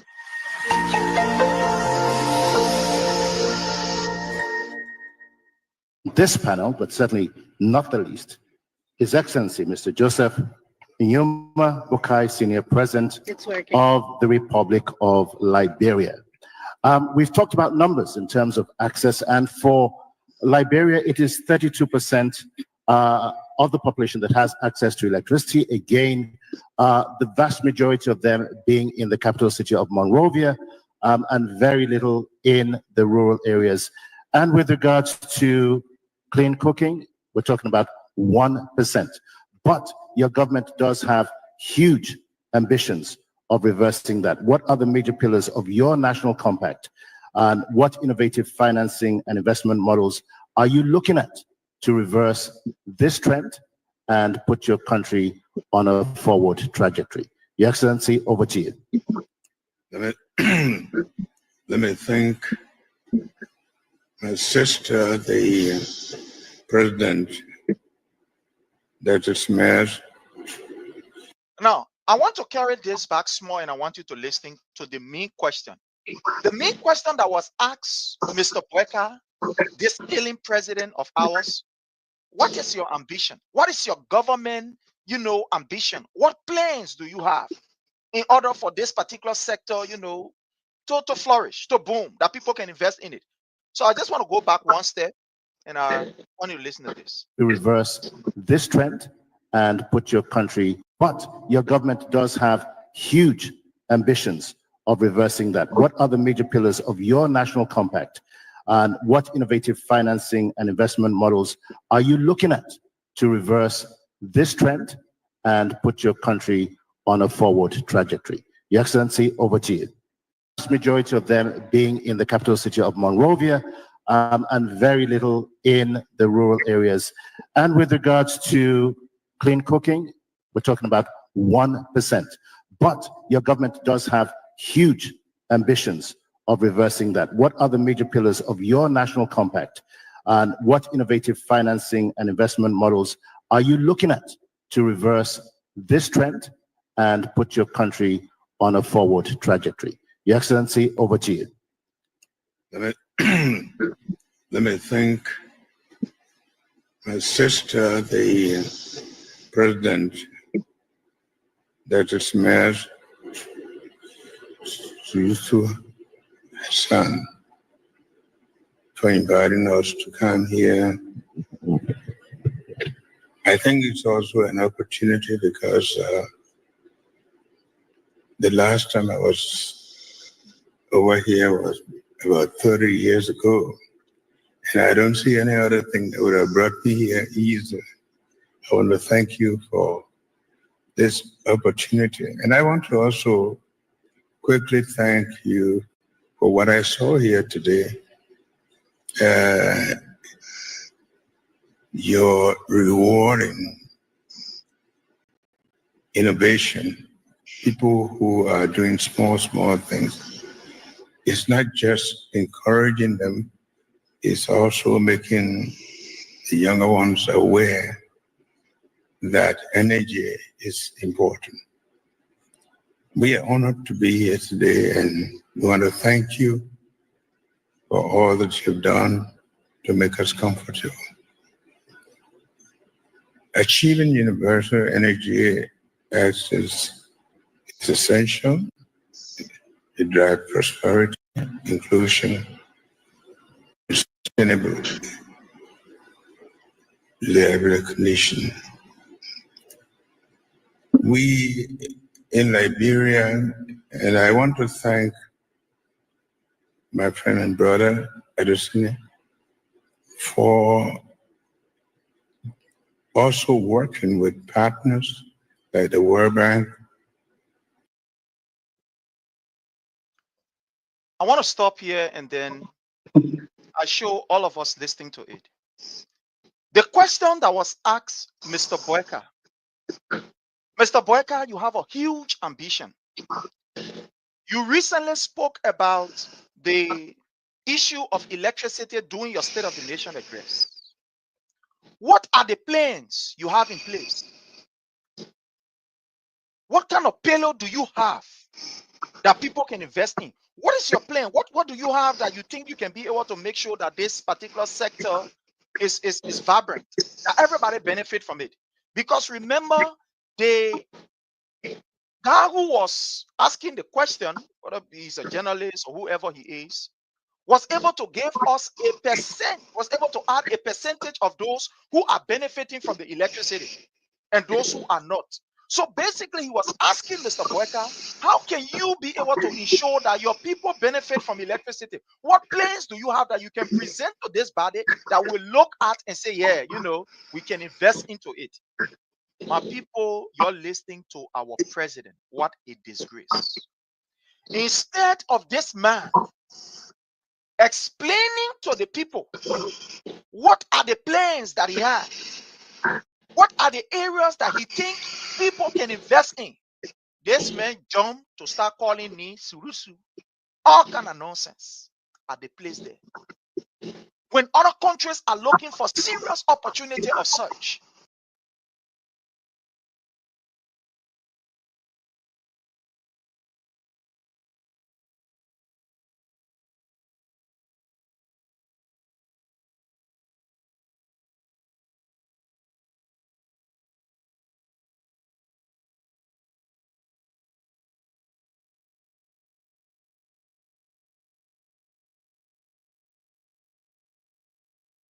of the nation address, what are the plans you have in place? President, what a disgrace. Instead of this man explaining to the people what are the plans that he has, what are the areas that he thinks people can invest in, this man jumped to start calling me Surusu, all kind of nonsense at the place there. When other countries are looking for serious opportunity of such, to present their agenda to the world, to present their platform to the world, our president was completely out of tangent. He was completely out of touch. That he began by thanking people. After going in the middle, he come back again by thanking people. He said memory loss. Somebody said that dementia were working right there. My brother Jake, you listening to that disgrace from Mr. Boakai that has affected every one of us. We are now become a laughing stock. What do you make of it, my brother? Let's hear from you, sir. Yeah, Prince and the followers here. They call it spade of spades here. No sugarcoating, nothing here. You can see our president following right there on national stage in Tanzania. Our president is following right in front of everybody. I told people the president is not in control. 15 years ago or 10 years ago, at least Joseph Boakai was a little bit sharp, very eloquent, smart, know all such a matter. Ono Ellen Johnson said he was vice president for 12 years, president of the Senate. He know all these things. But if you see him now, you know that the president is forgetting. He's forgetting a lot of things. So they gave him shit. They gave you a list for him to read from. They're talking a Liberian language, small thing. All that small thing then we used to talk in Liberia, that is sitting. So, friends, the president cannot address our electricity problem, a serious challenge. If it happened under the former president, it's a serious challenge now in modern history, our healthcare sector, all that challenge. So if we can settle the electricity problem, the president don't have no answer concerning our electricity, no vision, how to bring total electricity. And let me fact check that presenter or that journalist. He missed that mark. He missed the number, not 32%, it's less than 32% in our country. I will fact check that man very much. He really do a study to come to ask that question. He missed a mark. So I'm coming on the platform to fact check him. He not the exact percentage he called. First of all, Joseph Boakai, if you see that trip, I don't think he carried the people from the technician or the AEC boss, people from the AEC, or those that control our electricity grid. No, none of them were on that trip. So they just presented that. Let me tell you, they were just presented that president over there. They ran after the Sonar Strait, they flew straight to Tanzania. They flew straight to Tanzania to present the president down there. So you see the president fumbling in front of everybody. You can see, yeah, I will not say that memory loss, but I know he got a pacemaker. He old. And I will not say that dementia or he's seen that to get concluded that no, that'll be doing a disservice to the president. But you can see him fumbling right there. He reading for a note that the people gave him. He deviating from topic. He not addressing the particular topic concerning electricity. So the Liberian people seeing it, the foreign people seeing it. So as you said, Prince, it's true. If they hear that kind of statement, nobody will take our country serious. They will go to other countries that have electricity problem in the African continent. So for now, you see our president, he dropped the ball right there. He dropped the ball. You know, like 10 years ago when he was sharp. And let me tell you something, I said something on their platform before. And President George, we're going to win that election. And they ain't going to cheat. Preachers, they ain't going to cheat that election in Nima County and other places. It's a different ball game. We're talking about electricity because the president he already have connection, serious connection. I don't want to call the country before the people get the hell of me and go to that country and negotiate the plane. The president said, the president will already secure $1 billion deal for somebody to come to the Republic of Liberia to put the electricity situation on, to put it on our control, or to be history. The president, if somebody can intervene the president, the president will say to the Liberian people, he had everything under control when you're there waiting for the second train. So, Prince, there you can come into, or the president dropped the ball. Thank you so much, my brother. Thank you so much. To just conclude on this, fellow Liberians, again, Mr. Boakai told us that they squandered a lot of opportunities. And some of us did not believe. To the extent that some of his people ran in defense of Joseph Numa Boakai. It almost like when he said he encouraged government officials to be corrupt. Some of his officials, very confused, like Kula Fofana, my own sister, they ran with that thinking that they would be able to defend it, but it was indefensible. It was very clear when he said he support corrupt officials. They must use the money on behalf of the people. So when Boakai said that they squandered a lot of opportunity, he was serious about it. What he was telling us is that Madam Ellen Johnson Sirleaf and him, the opportunity that they had to give Liberians a better life, to transform our society, that opportunity, it was squandered. Again, what we saw was another squandered opportunity. Now you can see that it was similar thing that happened to him when he came for this, I think, investment. It was some kind of investment, how you call, conference that he came for here in the United States. Yeah, exactly. When Yeah. Sierra Leone walked away with almost $800 million,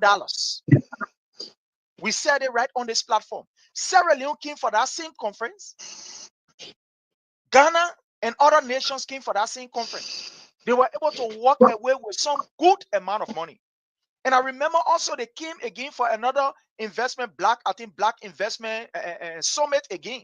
Yes. Mr. Boakai, instead of bringing the people who will be able to adequately articulate the investment climate in Liberia, Mr. Boakai brought people who are government officials to come and eat money because of the padam. That thing is sent a shockwave, and that was another opportunity again that was a miss for us. Because when you come into these conferences, the people want to hear from the people who are architects, the people who are the ones that can make things happen. You see, let me tell you something, fellow Liberians. When you see a leader sending people to these conferences, it's not because the leader can't go there. But sometimes he look at the areas and know that this person can adequately represent us, so let me send this person there. Or when he going, sometimes he takes along with him that team that will be able to guide him in the process. So even behind the scene, they will sit down, they will talk, and they will send a different area. I'm going to give you an example. When President Weah came for the, I think that was the first or the second United Nations General Assembly. Let me see. I think it was the second United Nations General Assembly when he came here to the States. I was privileged to attend one or two conferences.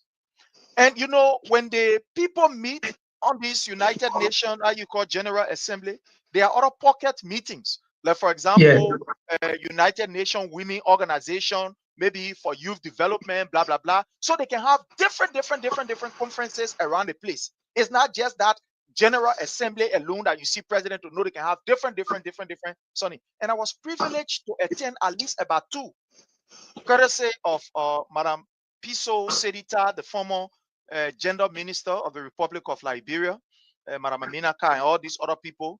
They asked me our bag ball. Let me just inform you. They didn't send me there. Somebody said, please hold my bag and carry me. So I was holding the person's bag and carrying them there. That's how I was privileged to be part of the meeting. And I saw these people presenting on behalf of Liberia. The, how you call the gender SAR. And when you look at the United Nations report on our own gender, how you call or report, you will see that we did very well during the regime of President Weah. We did very well as a country in attacking the issue of gender. It was under President Weah's government, under Madam Piso Sedita, that at the end of the day, we're able to have a hotline to report gender issues in Liberia. We had a hotline, which today these people are playing politics out of it, and you know they're doing all kind of things, and they don't want to finance that particular. But how we also brought the DNA machine. Thank you very much. Thank you very much. That's how we brought in the DNA machine and so many other things. So at the end of the day, when you go to these conferences, you present, you know, your issues, and the people can be able to help you. Like I remember the United Nations, you know, some kind of job, something or so. They gave Liberia almost about $1 million for project. They gave the government almost $1 million for project. But today, what we are seeing are just a bunch of people who want money, who want the padam, that want to attend these conferences. And at the end of the day, Joseph Newman Boakai is carrying people who have zero idea in the area. So they go there, they asking questions, he read a sheet of paper and thanks is a Silisu and go by again and can't thank Silisu. This is disgraceful on our part. Odious African Republic, that we cannot even present the case. Look, Liberia should even be presenting the case of Africa, so to speak. We should be presenting the case of Africa relative to the challenges that we face in the issue of electricity or in the area of electricity. But unfortunately, even our own case, we cannot present it because the person who is representing us is completely absent. Look, I want to say this without disrespect, right? I think Joseph Numa Boakai, the president of our country, is just one of the dullest men that I've seen. Because serving in those areas, now I am proud of this that I can say. I'm a scar. Even if I'm sleeping and you wake me up and ask me about my oath, I need not to look at people. All of those things, they are part of me because of the years that I've spent, the areas that I've served. So even if my eyes is closed in my dream, I can adequately be able to tell you what I'm supposed to say about scouting. As far as scouting is concerned, I will tell you that. So I am saying this to me, Mr. Boakai worked in that particular office for 12 good years. And he worked in the Senate as vice president and as president of the Liberian Senate. It is at the Senate that these things are deliberated upon. These things, you know, you have a broader knowledge about the challenges that your people faced with, especially in the Senate. You have that particular, broader knowledge and etc. So you can adequately be able to defend your country, even in the absence of whoever that is supposed to be there. But to see Mr. Boakai not even knowing what to present, it means that my people, I'm sorry if you feel bad, but it means that he's dull. It means that he's absent-minded. That everything he was doing as vice president of the republic, it was just eating money. That's what he cared about. It was just to eat money. And this is the disgrace on our part because it means we have lost another opportunity. Let Morovia alone. We cannot even boast of 24 hours electricity. And you go to a place where people want to invest in you, you go take paper and start reading things up and down. To the extent what was even more disheartening and disgraceful was a lay girl got to come to our president and he said, "Oh, I'm begging you, I hold your phone. Please hold your peace more. They think you just going around the bush. Time is not in our favor. Time is not in our favor. What a disgrace." My brother, conclude on this so that we go to the next issue of discussion, my brother. Yeah, as you said, the electricity problem is one of the greatest challenges facing our country since the war.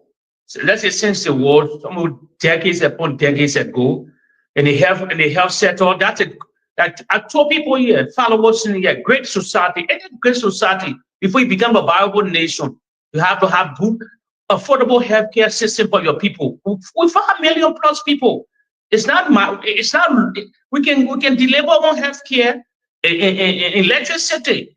But the morning time here, if for me in the morning time, like Liberia suffering for electricity, we get total electricity, the morning era, the digital era.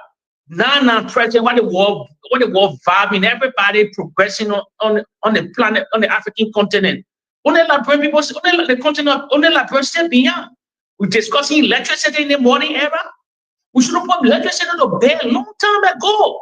But we have a serious challenge. Even the former government, the former president, had serious challenge concerning Ellen Johnson said it was worse on our tenure. She had serious problem concerning electricity. For them, as you said already, they had the money. I can remember on Ellen Johnson said it. $300 million allocated from foreign donors, from other partners around the world to bring total electricity to the Republic of Liberia. They invest on that money, they eat that money. It happened.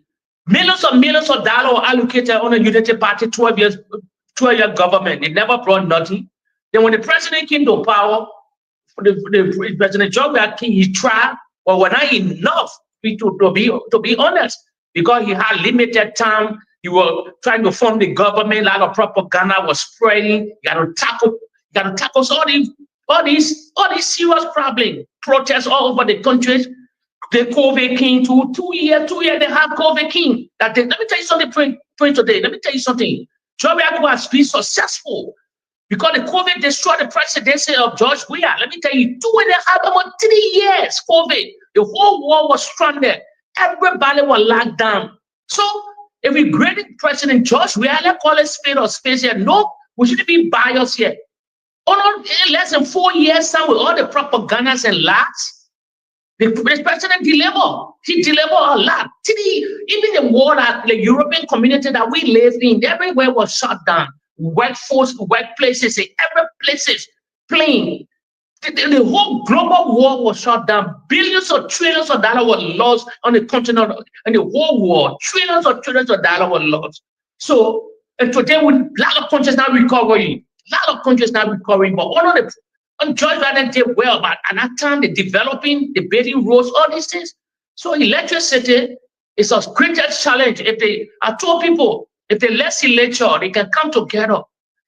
If forget about our differences and forget about greed, we can put the electricity to bear. Or else they go for foreign investment, they bring companies to take our whole electricity grid, they buy the whole AIC. I remember I said something to the former president at the Jamaican resort. I said, Mr. President, we can privatize the whole AIC. And we can bring companies here, they buy the whole AIC, spend billions of dollars to acquire AIC. Then they will be responsible for total electricity. Prince, if you look at the electricity grid in places like Europe that I live, it's not from government. It's a private company that come. We have three different companies here. You can subscribe to the cheapest electricity you want here. So the private people invest that money here. So we're subscribing to them now. How we pay our electricity bills here. So the Liberia can do the same thing. All around the African continent, people privatizing the different entities there. We need to privatize the AEC. We need to privatize some other entities in the Republic of Liberia. I remember I read a documentary concerning William Aaron Talbot Jr. He talked about privatization. It will not privatize most of the institutions for getting limited years. It will be difficult for us. And I used to say about our corporate tax. Now, when our investment are coming to the Republic of Liberia, people don't have total electricity, we don't have roads, we don't have healthcare system. This is not a magic. If we cannot have this thing, investment will not come to the country. Look at America. Recently, when President Trump came to power, they may reduce our corporate tax. He bringing up corporate tax from, he brought it was way by the American corporate tax over 30%. When he first came 20, now he said 15%. Imagine if you want to come to America to invest, you bring billions of dollars, you invest in the country. They'll get you a lot of immunity and other things there. But our corporate tax is high. The legislature need to go and make new. They need to go to session to reduce our corporate tax. 25% is high. A poor nation, 5 million people, then you're talking about the European Union corporate tax is 20 something. And the European Union is 21. Then who will lead 21? But you not look at the logic here. What can even you get investment, you get investors to take in the Republic of Liberia? Who will lead 21% to go to 25 to 30% in corporate tax? That's the thing that killing our country. That's one of the things that killing the Republic of Liberia. The legislature they just take a lot of money riding big car, but to address the fundamental thing that valuing the nation, other than just sleeping down there, they arguing on.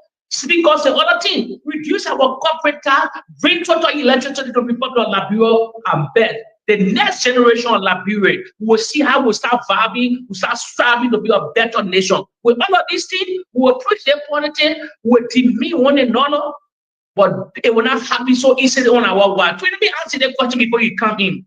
Please, yes, so our generation, please, I want to answer me. Please, our generation failing away.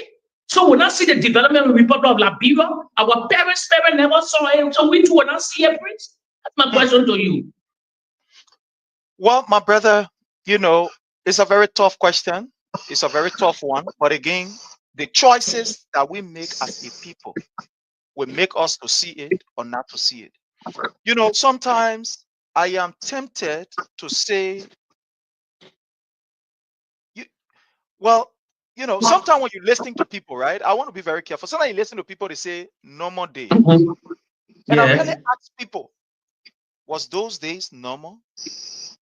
Or is it because, So good morning, good afternoon, good evening to everybody. I want to thank you. I experienced something very troubling yesterday while I was on set. And because of that, I choose to use this time to update all of my antiviral program. Because what we are doing, we are not using our cell phone only. We have a whole system here that we are using, and I was a bit scary. Uh, most of the time, people will send messages in our inbox, and I am one person who like to respond or see what those messages are, all about. And unfortunately, while I was on the show yesterday, when we were on the show, I experienced something very terrible. So someone sent me a message, and then I thought to open the message because sometimes while we are live, people will send you information, that are very relevant for or the public or for the discussion you are, you know, going with at the time. So sometimes we go to the inbox, check it up and see if it is something we can readily see or stuff. So I open or one of the many messages, I open one, and unfortunately it's like that message was, it was troubling. So it just disturbed my whole system. But I am grateful that we have a very strong system here that even if you try to shut us down, it's not going to work because kudos to Pape Flomo who have set a very, very great system for us. I mean, a very, very great system. So to just infiltrate the system is very difficult. You can't easily do it. You will be discovered and will easily repair it. So I just took the time to repair and do some other software update. So just from the update, I was able to buy some recent antivirus, I mean very strong one that is able to neutralize any, you know, uh, stuff that you send to the system. It will automatically, try to neutralize it. So I want to say thank you all for following us for the support. But we are here this morning. It's very early on my end. And there is something that I want us to talk about that is concerning. I was about to talk about it when the unfortunate situation happened, and that has to do with the issue of drugs in Liberia. I remember when Mr. Boakai took over as president of Liberia, one of the things that he ran with during his campaign was the issue of drugs. In fact, they used the issue of drugs as one of the key points to lie and deceive the Liberian people that President Weah was doing nothing to fight the issue of drugs. Even though we saw the practical approach by President Weah government in fighting the issue of drugs. But they lied to the Liberian people and said President Weah was doing nothing much to fight drugs, to ensure that drugs is eradicated. And one of the promises that they made was they were going to fight drugs. And Mr. Boakai deceived the Liberian people by going to the JFK, taking a drugs test, and those that are easily manipulated felt that that was a good approach, that Joseph Numa Boakai's intention was to begin the fight against drugs. But those of us who know who Joseph Numa Boakai is as a deceiver, a liar, a man who has never meant what he say, we told the Liberian people that that was just another charade, that was just another lie, that will yield no result. And Joseph Numa Boakai went and did his drug test. Now, any serious human being will believe or will think that the president go to take a drug test, that was a fight, that was a show of, somebody will say a no cooperation when it comes to fighting the issue of drugs, that he will fight it hands on, he will ensure that, you know, the resources are allocated to be able to fight drugs. And remember, Mr. Joseph Numa Boakai contributed immensely towards what today we are experiencing. Most of our youth, or some of our youth, so to speak, are involved in the issue of drugs. As one person who sponsored the war and is a very key member of the Lofa Defense Force, these people use drugs to, allow our children, your brothers, your sisters, give them drugs so that they can do whatever they command them to do. So Joseph Numa Boakai is one person who contributed also to the proliferation of drugs in our society because they supply it to these kids during the war. So one would think that Mr. Boakai would be very serious enough, that he would be very, very, somebody would say robust when it comes to fighting drugs. But little did we know that even people who are around Mr. Boakai are benefiting from the drugs trade. When Mr. Boakai took over, we told you from the beginning, there are two individuals. When you go on our page, you will see it. We said these two people should be nowhere near the security sector. One was A.B. Kroma. The second person we said was Gregory Coleman. And the reason for which we said that was not because we hate these people. We have no hate for anybody. Hmm? The reason why we were saying what we said was because these people have history of being very disingenuous to the Liberian people and doing their own thing. These guys have notorious history of using their offices to exploit the Liberian people. A.B. Kroma, for example, he is noted when he served in the Liberian National Police, using his position to carry on so many acts. So we told the Liberian people that he was a disaster and should not be around the security apparatus. But our people did not believe us. Fast forward, he was given another job at the LDEA and he brought in Fadiga. And the rigmarole started. But there are some very serious allegations or some very serious revelation that was told by Fadiga and that I want us to listen to. You will get to know that people who are around, in fact, Joseph Numa Boakai himself is benefiting from this drugs deal because the man is somebody who always want to benefit. You get your court, you gain his own court, he settle. Everybody clear. Once you can do whatever you can do, giving his court, he get his, you get yours. He's good. You don't want to know about the Liberian people. So Fadiga made some revelation that I'm going to be playing to you. And I want you to listen to this. It's very serious. This revelation that was made, they are not something to joke with. Very, very serious. And I'm going to play it and I want you to listen.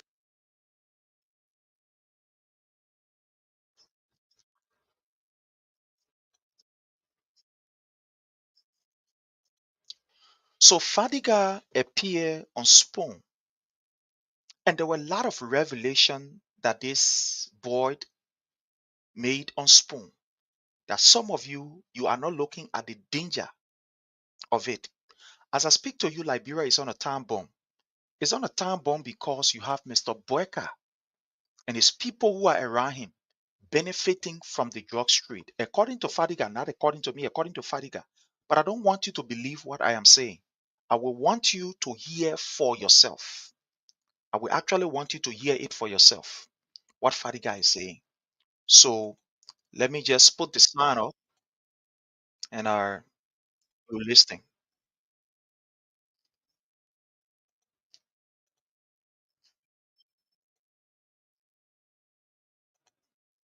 Assertion Okay, so let me just laughable. bring this here. Some of them Okay, were so listening. misinformation. A lot of them were erroneous.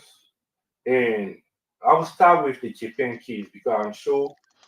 So Fadiga appeared on Spawn. Remember the day before, how you call, A.B. Kroma, this notorious fellow, appear also on Spoon and say whatever, So in defense or to come and counteract what A.B. Kroma said, Fadiga and Bau also appear to explain their side of the story.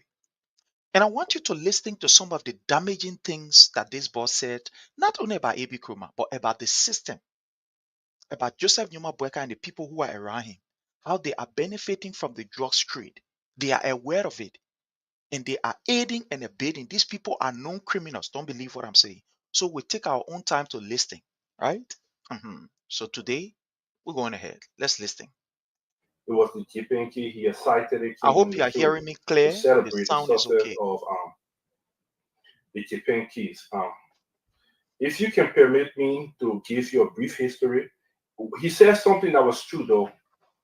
At the time Jipen were arrested, we were not confirmed. However, he as Director General, after the case was Jipen were arrested, there were a lot of mistakes that were made in the case, and he sought my expertise. And I was instrumental in putting the entire case. I'm sorry, Fadika. Can you please increase the volume of the guest? The folks are saying the volume is very low. Sylvester Chodo play, can you work? And thank you. So let's adjust the mic. Maybe it will be better. So this is a very serious revelation to tell you that our country is on a time bomb. Take your own time. We're not going to rush here. We're going to take our own time to explain this to you. So let's go ahead. Courtesy or Spoon. Let's try again. Go ahead, Fadiga. So, in response to your question, there were a lot of statements that were made by the former director. Most of them were erroneous. Some of them were outright lies. And today, we get to throw light. And one of those statements he made with respect to the Japan keys. The Japan, his government name is George Obe. George Obe, after he was arrested, there were a lot of mistakes made in the investigation and in the entire case, from videotaping the entire search and seizure to the way the chain of custody. There were a lot of things, and he reached out to me, sought my expertise. I interviewed the three suspects that were originally caught. Or there were more, but there were three. One of them was a minor who Japan was having a relationship with.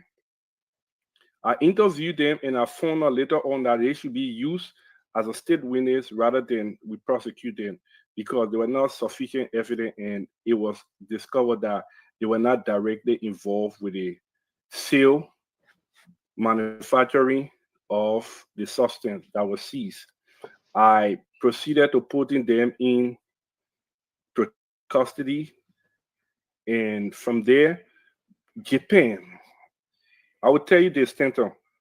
I'm glad that Japan is off the street, and I think those who we should champion for putting Japan away the most should be the investigator, Connor Mill, and his team, the prosecutor, the court liaison, and all those that were part of the case. So when you're listening to Fadiga, he said, the people who we should thank, the people who we should praise, the people who we should celebrate are the investigators, the men on the field, and not A.B. Kroma. Remember that this whole Japan thing, A.B. Kroma have set it on his head. And it's even going around and celebrating. In fact, he called for a party. A.B. Kroma called for a party. That since Japan is off the street, he's taking the accolade and celebrating and say, well, he has won a victory, so people should come and let them celebrate and blah, blah, blah, and stuff like that. But Fadiga is saying something else. And remember that Fadiga was not just an ordinary DEA officer. He was also part of the chain of command. He was one of the bosses. Our people have this common parable. They say, when the fish leave from out of the water, come on land and tell you that maybe the crab or the crawfish ear is hurting. There is no way that you can dispute it because they are all aquatic, species. So you will not say no, crap, the thing you're talking of fish, the thing you're talking is not correct. So Fadiga was there and Fadiga is telling us these things. So listen as we go ahead. Courtesy of Spoon. I don't want to add myself there, even though I played a greater role into it. But I think those people were the main people that helped with the case. I only got into the process, facilitated the investigation, and also helped. And I will tell you something. Of all the people that I put away during my tenure as director for operation, Japan is the most dangerous guy. Why did I say that? There's something about Japan's demeanor that is difficult to explain. You have to experience it first thing. First, when I got to DEA, Japan was not in custody. He had a phone in his hand. He was sitting behind while other people were in custody. And I immediately proceeded to arresting everybody that was on the ship and detaining them and taking statements from them at that time. So you listening to Fadiga? When he went after Japan was arrested, instead of this guy placed behind bars, he was never behind bars.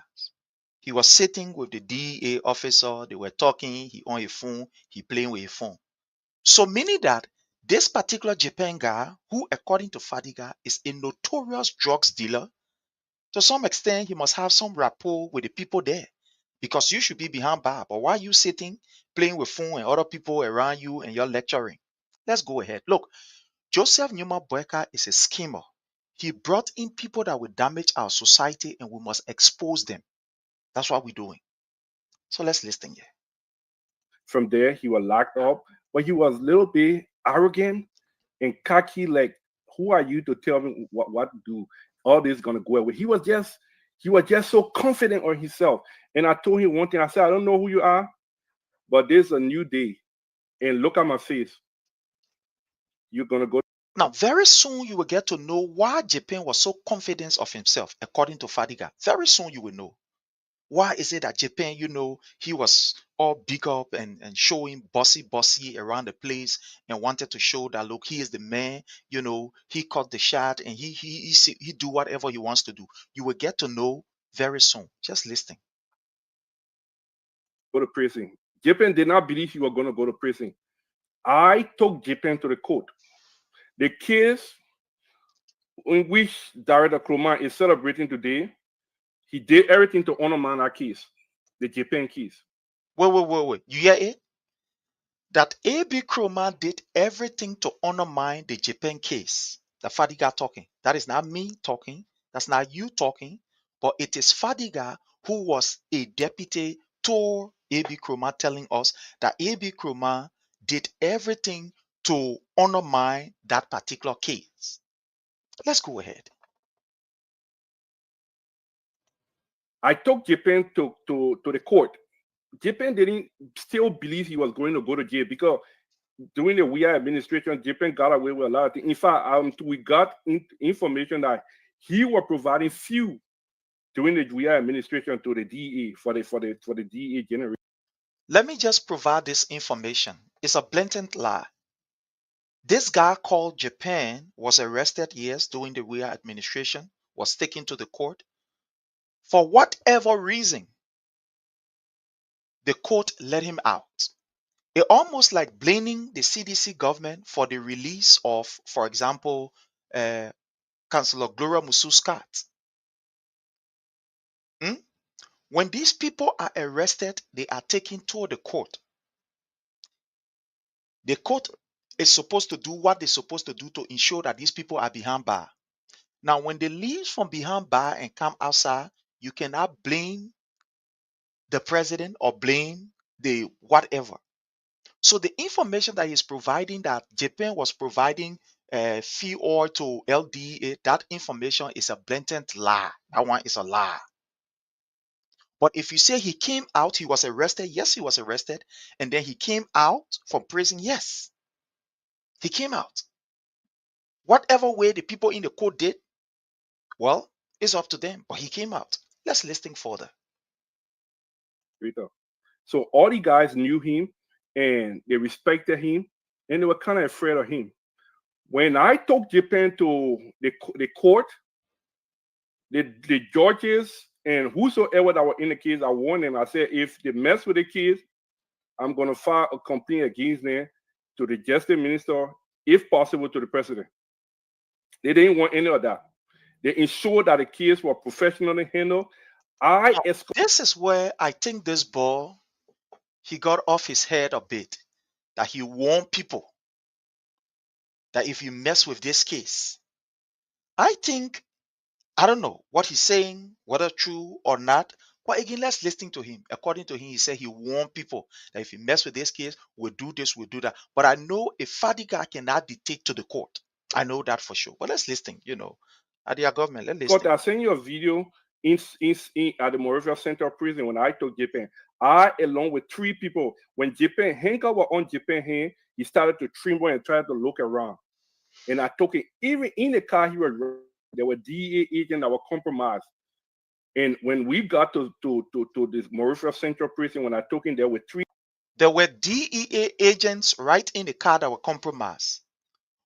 These people were the people who A.B. Kroma assigned on the case to ensure that they do everything, because remember, Fadiga told us from the beginning that A.B. Kroma was doing everything to undermine the Japan case.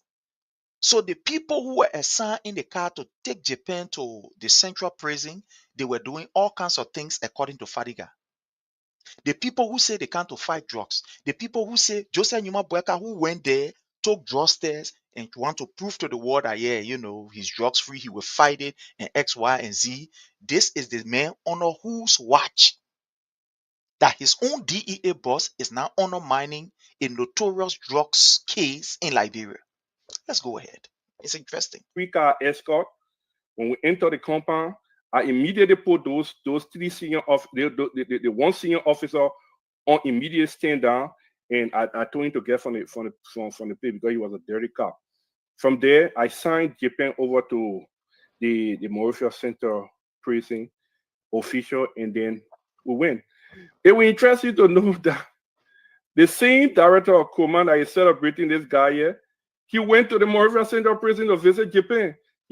Now, is this thing strange? Let me carry this back. According to Fadiga, this same A.B. Kroma man who is supposed to be fighting drugs went to the central prison to go and visit this particular Japan guy. Now, but I want to ask you a question. Is it strange to see government official of the Unity Party government visiting and paying homage to alleged or to criminals, so to speak? Is it strange? Let me tell you and give you an example.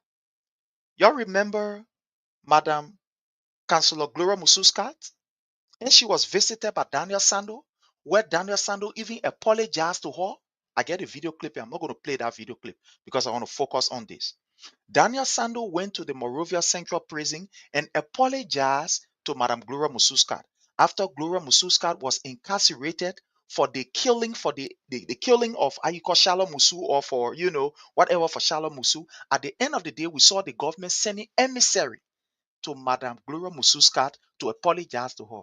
That, oh, we sorry, oh mama, we always saw that clip. We always know it will make noise about it. So it is not strange for government officials to go to the Moravia Central Prison, interact with this criminal, apologize to them, and assure them that they will do everything to make sure that they are free. So it is not strange. Now you can see how the executive is meddling in the judiciary, how they are using their executive power to be able to tamper with the justice system. According to Fadiga, AB went to the prison to go and visit Japan. That's not me saying it. That's the deputy at DEA saying it, the former deputy at DEA. He's the one saying it. Let me carry back again as we hear this.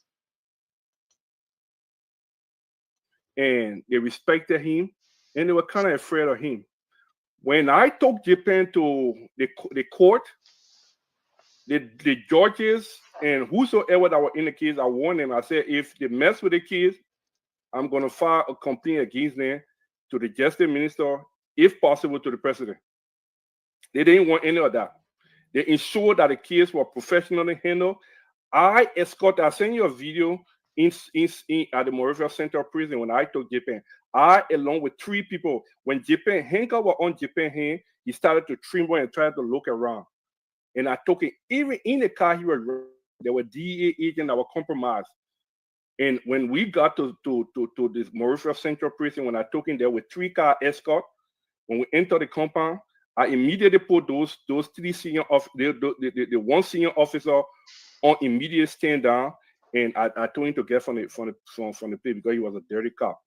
From there, I signed Japan over to the Moravia Central Prison official, and then we went.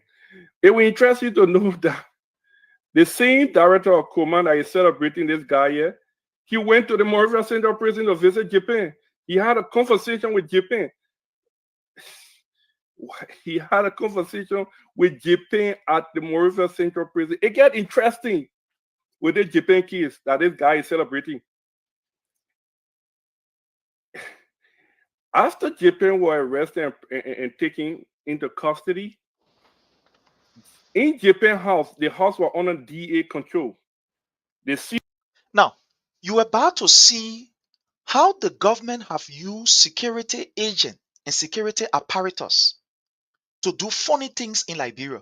Similar thing happened with the burning of the Capitol building. Remember now, the Capitol building, who were those that were in charge of the Capitol building? If I may ask you a question. It was the security, right? The Liberia National Police. Remember when the first incident happened with among the lawmaker, the Liberia National Police decided that they were going to take siege of that particular area. So they were in charge of the Capitol building when that particular fire incident happened. So a similar thing that Fadiga is about to explain. At Japan House, it was the LDEA officers that were assigned there because after it was discovered that he had drugs there, they decided that they would assign LDEA officer. The same thing that happened to the Capitol building, that is same thing about to happen to the Japan House. Just listing.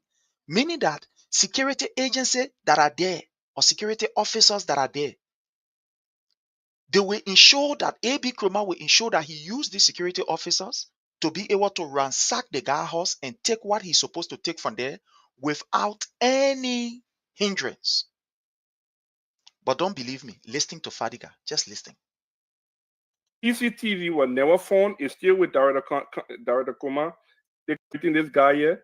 He went to the Moravia Central Prison to visit Japan. He had a conversation with Japan. He had a conversation with Japan at the Moravia Central Prison. It gets interesting with the Japan kids that this guy is celebrating. After Japan were arrested and taken into custody, in Japan house, the house was under DA control. The house was under DA control. The same way the Capitol building was under the control of the Liberia National Police. CCTV was never found. CCTV was never found, according to Fadiga. Even though the LDEA, they were the ones in charge of the house, but up to today, they now see CC camera. Let's listen. These people are criminals. We must expose them. With Director Koma, they caused strike. Thank God they were able to prosecute the kid. That CCTV was never found. He took the According to Fadiga, even though the court was able to prosecute the guy because I think they had enough evidence that he was dealing with the drugs and whatever, but the CCTV, the backup, whether be it the memory or whatever, it was never found. And according to Fadiga, it is with how you call himself or AB Kroma. Now, let me tell you why AB Kroma did not even give those particular electronic devices or the CCTV. Because AB Kroma know that there were other people who are in the government, including AB Kroma, that have gone to Japan, that have done some interaction. And if the court was going to see that particular CC camera, many people are going to be exposed that are government officials. Many people are going to be exposed. Because according to the information, this particular Japan guy, he had camera all over the place. All over the place he had camera, including his sitting place. So there were people that he interacted with. That's the reason why you see AB Kroma, when he went there, straight what he went for the CC camera. or he went for that particular, how you call it, the bags or whatever it is, he went for it, the CPU. Because he know that there are people in the government who have been dealing with this guy. Possibly A.B. Kromato have been dealing with him, and this guy have the camera. So if they look in that camera, forget it. They will see plenty of things. So A.B. Kromato now go there to destroy that other evidence. These people are a bunch of criminals. We said it, you didn't believe, but you're listening to them, not to us. Let them confess. The hard drive, and he still has it in his possession. Yeah. But it gets more interesting. Took the hard drive. In Japan's living room, there's a, I think how you call it, a POP, something he built where they can put a TV. There's funny stuff they can build in the house. So he built one around the TV stand. Around there was a vault in that POP system. There was a vault there. When I went to the house to see the men that were there and inspect the area, I noticed that the entire house was ransacked. Like, Honorable Julius Banto, how are you, my dear brother? You are welcome. You're listening to what Fadiga is saying. In the guy house, he built something there. When he went there, he observed that the entire house was ransacked. Now, who were those in charge of the house? Who were those providing security for that particular house? Was it Japan's son or Japan's children, or was it the LDEA officers or agents? So remember, Fadiga told us it was the LDEA agents that were providing security at Japan House. But he went there and saw that the entire house was ransacked. So then who you think ransacked the place? Who? No, who you think ransacked the place? When we told you that Joseph Newman Boakai is aware, and these people that he brought in, they are criminals that only care about their pockets and don't care about the Liberian people, some of you refuse. When we said it from the beginning, that these people, they were a bunch of criminals that have absolutely no law for the Liberian people. All of them. All of them. We're not taking one person out. All of them, including the father guy that is talking. They are only confessing because that God beating them so. So let's go ahead listening. Like somebody was actually looking for something. In there was hole. You can clearly tell that he was keeping huge quantity of cash in that area. I'm told through our intelligence source, there were more than 100 to 200,000 United States dollars that were there. The only thing that were recovered from that area were few quantity of powder cocaine, marijuana, passport, fake passports or blank passport, and some ID card. None of those things were turned over to LDA. They were turned over to Director Command's house. You see that? Now, usually when an item is taken from on a crime scene, they don't carry to people's house. No, they don't carry to people's house. Once it has to do with the crime scene, when you take any item from there, it is not taken to somebody's house or to the director's house. That's why you see at the police station, they have the crime lab. They have the secure area where things are kept, or FOC, things that are recovered from a crime scene or whatever, it is kept there. They don't take it and carry it to somebody's house, because at that person's house, it is possible that there can be contamination, because when security are investigating, sometimes they do fingerprint, they want to lift the fingerprints, want to do other stuff. So you don't take it and carry it to your house. While this time, A.B. Krumah is taking these things and carrying it to his house, including the hard drive of the computer, and carrying it to his house. Why do you think so? These people are a bunch of criminals that have come to rip that nation out of its blood, and we must expose them. So let's listen. And I just that's the story of Japan that Director Command is celebrating today as the hero. Like my brother said yesterday, how can the arsonist pretend to be the firefighter and want to celebrate the success of great men that stood up to ensure that this dangerous guy that... Now you're looking at the story, right? Similar thing happened at the Capitol building. Police were there. Police took charge of that entire area. The police is brave enough to tell the Liberian people that all the police officers that were there, none of them are under investigation. There is a fire incident, none of them are under investigation, but the staffs of these various lawmakers who they deem to be on the side of law, on the side of the law, they're asking all of them to go, including the Speaker of the House. They say come for investigation. But the police that were there, they're asking nobody to come for no investigation.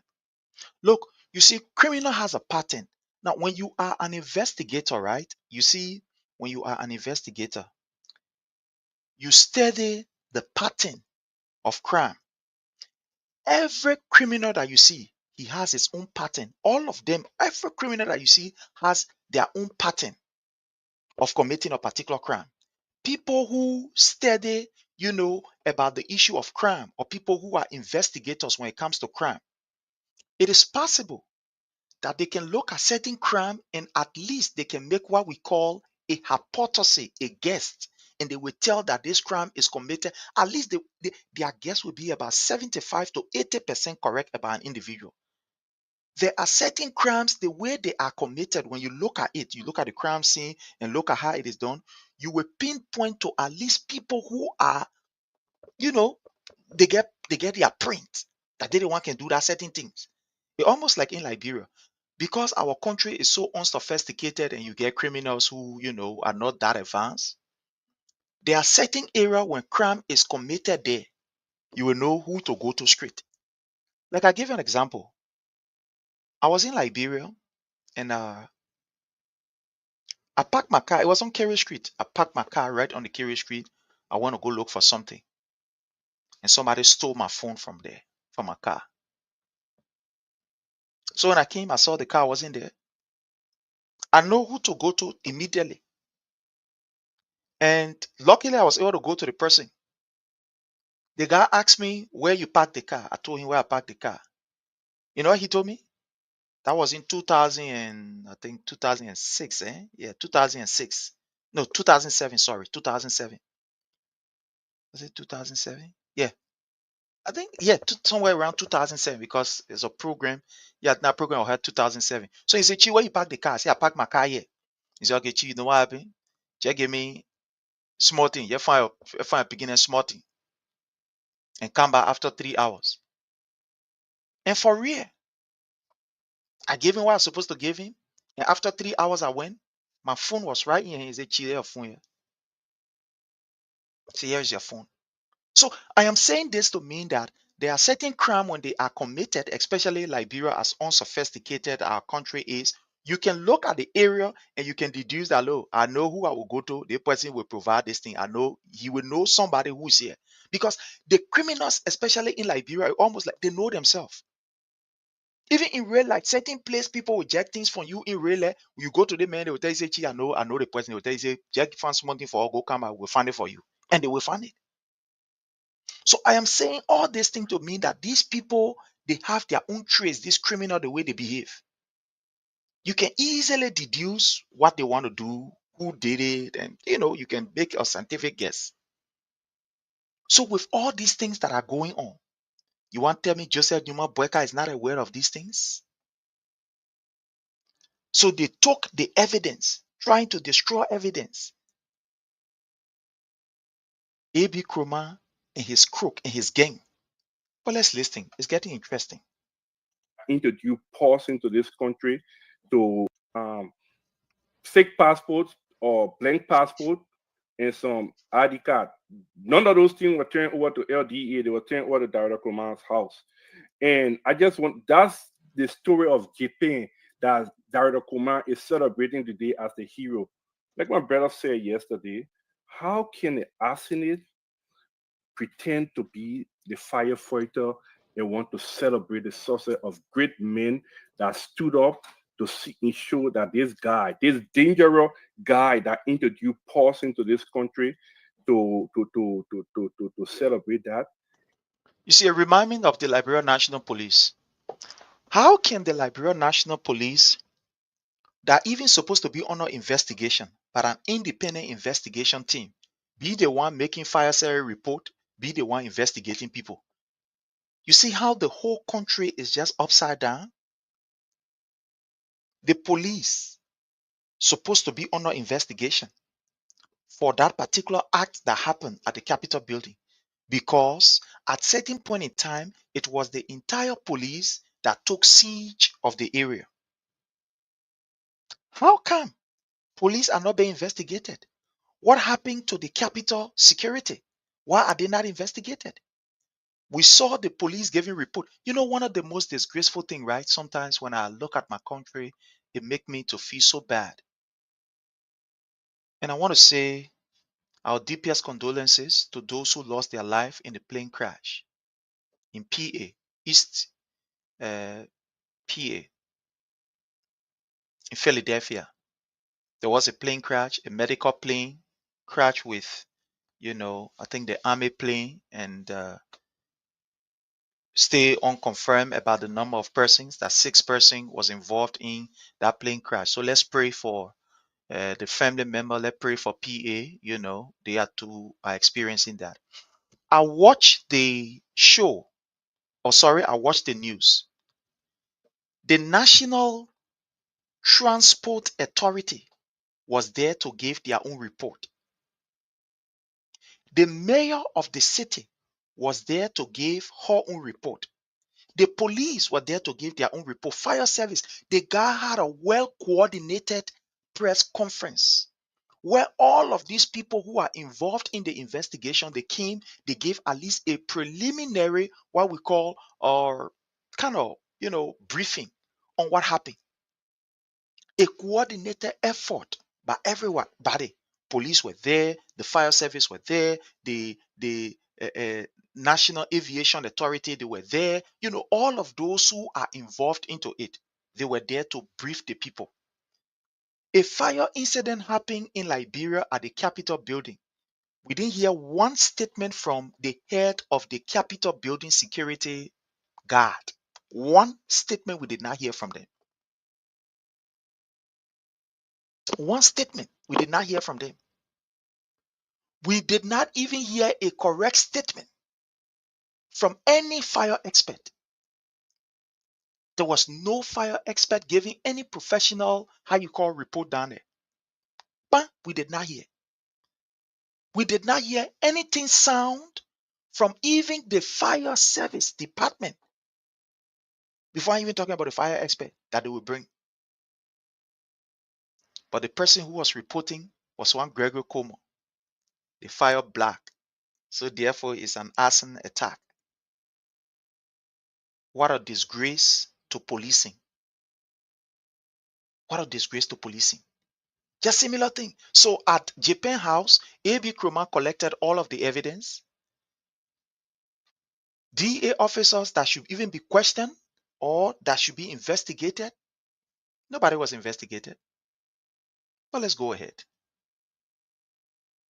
And before I stop and take questions for you to go to my colleague, I just want to speak to the consciousness of the nation and our policymakers to tell them what is at stake here. To intend youth in this country is also narcotic substance. When you put a percentage to that, we are talking about 20%. When you put a raw number to that, we are talking about 1.1 million youth in this country. The current growth rate of Liberia is around 2.19. The current population around 5.5 million. Stanton, if everything remains constant at the growth rate in 5 to 10 years. You can send us stars, you can send us stars if you care to do. We really appreciate it because this star help us, you can subscribe to our page. It will also help us, just do whatever you can do to support the page. Thank you. Yes, we are looking around 1.3 to 1.5 million youth that will be hooked up on drugs. It means every child born in this country is at risk. We have a problem. That's where some of us came in and we stood up. In due time, the Liberian people will get to know the truth. They will get to know why we are not at DEA. I'm not going to relitigate the DEA. So it's not that we don't know. Now, let me just come here. It's not that we don't know. We know what is happening. That Joseph Numa Boakai is a serious aider and abater of all of what is happening in Liberia, the crimes. We know. We know that Joseph Numa Boakai just want to move one group of incompetent people, unqualified people, and bring some other group of incompetent and unqualified people. That's what he's doing. We know that Joseph Numa Boakai is not serious to fight the issue of drugs. What he did was just a political show. He has no energy to fight drugs or to clean our country. An old man who is supposed to be preparing Liberia, that he say by the grace of God that when I go to heaven or wherever he will go, that he will say, yes, I left this earth better than I met it. You know, I'm always proud of who I am. I'm a Scout, and I'll forever be a Scout. In our scouting ethics, we were told by the founder of our institution, the Lord Robert Stephen Smith Building Power. He said that we must always strive to leave this war a bit better than we met it. And that's what we are doing. Leaving this war better than we met it. Leaving Liberia better than we met it. Making the sacrifices. So if Joseph Numa Boakai leave this earth and go before his God, you would think that he would say, Lord, I left Liberia better than I met it. I strive to make it better. But unfortunately, this man will stand before his God and I believe he will say, Papa, I will squander another opportunity again. He will be brave. I know that what he will say. That God will squander another opportunity. When God asks him, how did you leave Liberia? He will say, well, I was a liability and after that I squandered opportunity. A man that should be preparing the younger generation, preparing Liberia, preparing a generation of young people that will be able to, or be productive. But he's introducing drugs and benefiting from that. But let's listen up. Yeah. But as we speak, I will share our ideas on the working environment. I know people, even those that have maybe personal issue with me because of my advocacy or stuff, they must see reason to know that Liberia is above our common beef or our common argument, and they will see to it what we brought to the table, what we did, and the changes that we intended to bring to the DA prior to being taken from the stage. Thank you very much, Hassan Fadiga, the former Deputy Director for Operation. Thank you very much to have you. Let's welcome. So let's carry this in front a bit, right? We'll carry it in front. The authority of the Constitution can decide who work. That we are talking about the 643 individual there about the authority of the Constitution at the DEA. At the DEA, when we took over, we had a total strength in terms of individuals who were on government payroll of around 643 personnel. We also had about 1,100 individuals who were not on payroll. We call them action agent or volunteers. With such an environment, it became clear to who have been extremely difficult. And so as a strategic manager, we had conversation and I was supposed to lead that process. And so I want you to listen to what Bauko is saying. They took over the LDEA with 643 employees. But even with the 643 employees, so to speak, we saw a significant progress by the WIA-led administration to fight drugs. We saw that the government took serious approach to fight drugs. Under the WIA-led administration, at least we were able to coordinate with our international partners and we saw what happened. Huge quantity of drugs were busted by these people. We saw serious approach by the government. So the Weah-led government was effectively using these small number of people along with the action agent, according to Bauko, this 1,100, plus action agent. They were using them effectively to be able to fight drugs. We saw a sincere approach by the Weah-led administration. So let's go ahead. Agree that we will start our internal vetting, because the number that we are talking about the 643 individual thereabout, we had about 200 and about 201, 202 that actually went through basic law enforcement training or police training or drug enforcement training at the academy. So those that were on payroll, you had just this small, less than 40% of that number that were actually individuals that were certified by the government of Liberia to do law enforcement work in the area of drugs. And so that was something that we had to deal with. And so we initiated a process to do the re-evaluation of the personnel at the DEA. And that process was going well. One of the issues that became a problem at the DEA was that while we were struggling with these 1,200 individuals, some of whom have been with the DEA for over 10 years, some of them over 10 years, have never been employed by the government of Liberia, operating on their own. There is no real information about their existence. So 10 years, meaning that even when Joseph Numa Boakai was vice president of the Republic of Liberia, president of the Liberian Senate, these people were there as action agents. And let me just tell you this. One information probably they did not give to the Liberian people that I want to give you. These people were being given stipends.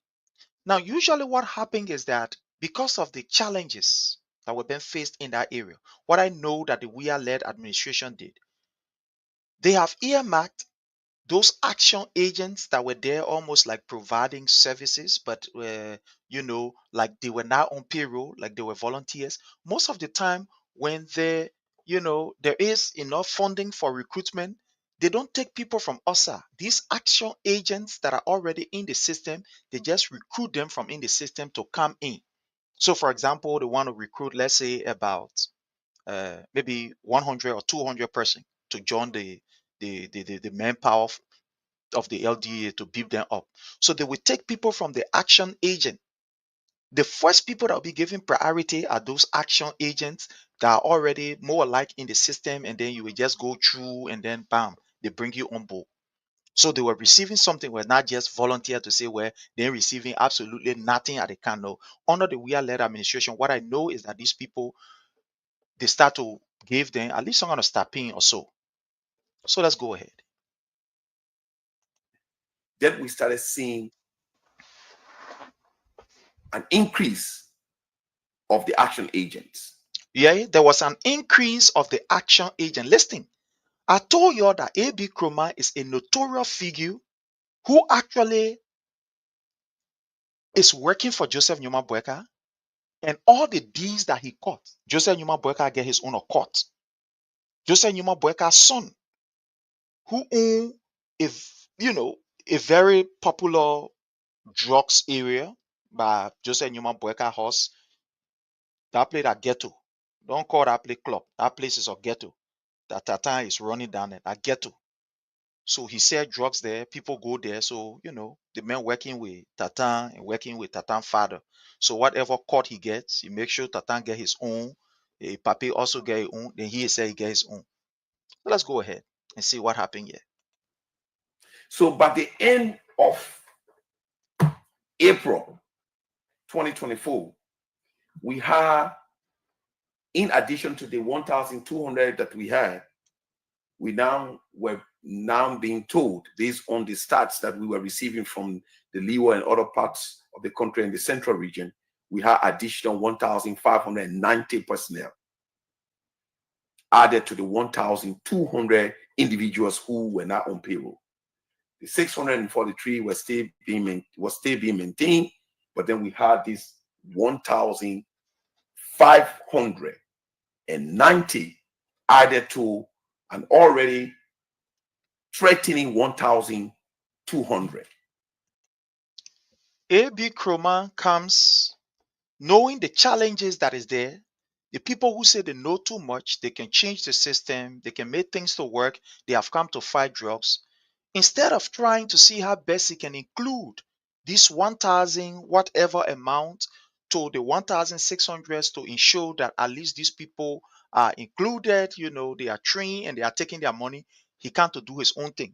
So he add another 1,500, 100% increment, 100% increment, add another 1,500. But what is even scaring is that the people that he adding, they have not gone through any formal training and they belong to, you were listening, to one group of people.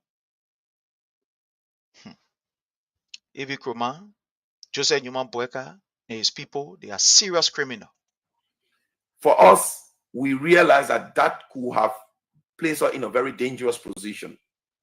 And that number was being increased by Conocroman, with absolutely no regard to us in our respective positions.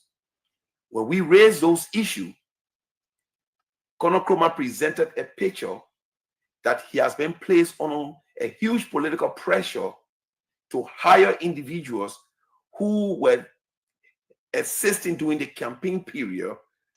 You see, while the security system is so dangerous, while the security system is politicized, now I don't want you to believe me. I want you to listen to Bawuko.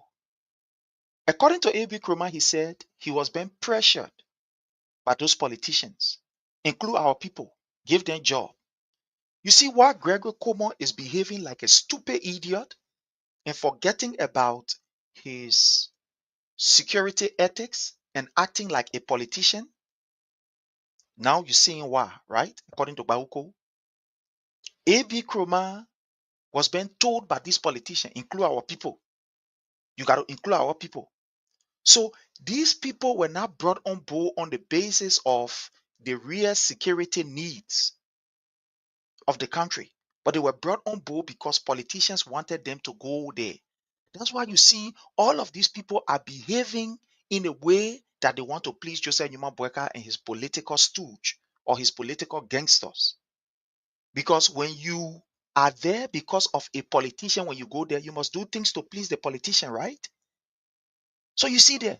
Now listen to this. This is how dangerous our country is as far as the security sector is concerned. Very dangerous.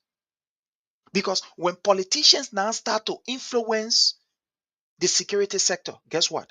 Security people will not be after protecting the lives and the property of the innocent, but it will be about protecting the lives of those who recommend them, those who put them there. That's why you see in Liberia, some kind of stupid person will stand and call himself government official and say, hey, you arrest the man. And you see police will go there and arrest. Somebody in the yard will stomp his toes or maybe step on some kind of thing in the lawmaker yard or somebody yard that call himself politician will just sit there and say and call, hey, you come for the man, and they take the man and carry him. You see what can happen. You see what is happening under the Joseph Newman Boakai government. It's serious abuse in the security sector. I am in the United States as a security officer. I was not recommended by no politician. It's a requirement. You apply. I went there. I passed through the requirement. I went through my training. Bam, I'm mosquito police. Nobody tell me and came in there say, you're putting men there. That because of me. So I owe nobody loyalty. My loyalty is to the institution. I live by the code of ethics. I live by somebody wings and by somebody which say you got to do this. Then I say, yes, sir. You got no. But unlike Liberia, what is happening there? Politicians carry people, so these people must work according to the will of these politicians. Now you see how the Liberia National Police is ratting. With one Gregory Como, who is a content creator that don't even know his own function. Now he's there as a political RG. But let's listen. Don't believe what I'm saying. Let's listen to Bauko. with absolutely no regard to us in our respective positions. When we raised those issues, Colonel Nkrumah presented a picture that he has been placed on a huge political pressure to hire individuals who were assisting during the campaign period. Yeah. And so that was a form of accommodation. Now, in any political environment, it is generally expected that once a new leader comes in, regardless of how straight or how principle-minded that individual will be, there was always a need to at least bring in some people in the different institutions. So the DEA was no exception. But bringing that number in without proper vetting, or bringing such a huge number in without having that discourse with the leadership of the DEA, it became a problem. Now, beyond that, we had the United States government being represented by its So the people now who were helping A.B. Nkrumah, y'all remember the 800 men in FOIA? The 800 men in FOIA. These were some of the people that were brought in. Some of these people that were jumping around, intimidating people for the opposition, for Unity Party. Some of the people that were with Queen Johnson when they murdered Joshua. These were the people that they start putting now in the LDA. Our security system in Liberia under Joseph Newman Boakai is dangerous. It's very dangerous. UNODC and INL raising concern and contention that the number is too high in a short period. Now, the way it was understood was that our refusal to talk about it was a way of saying we agree with it. It's like saying complacency is the equivalent of conspiracy. And so we were now placed in a very dangerous position. That is to say, because now they were concerned that these new faces that we were bringing in the DEA were not people that they were considered as vote protector or you from the different collaborating political parties that brought in the Unity Party. No, they were individuals that were strange. Yeah. And there was a need for us to do an vote protector. These were the boys that were assigned with, how you call him, General Bodneke.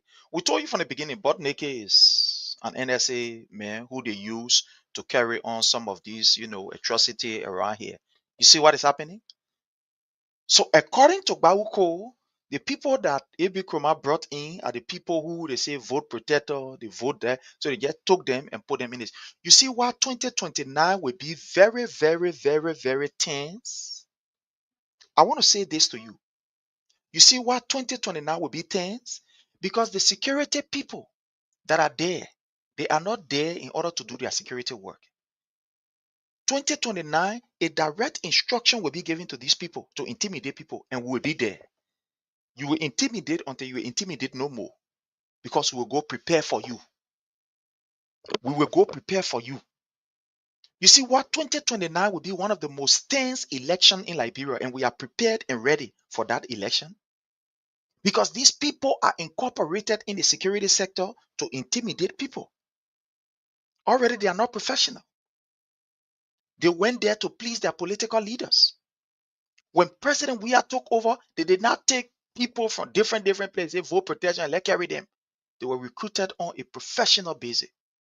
But today, people like A.B. Nkrumah infesting the security sector, especially LDEA, with drugs people, with people that yet take from anywhere.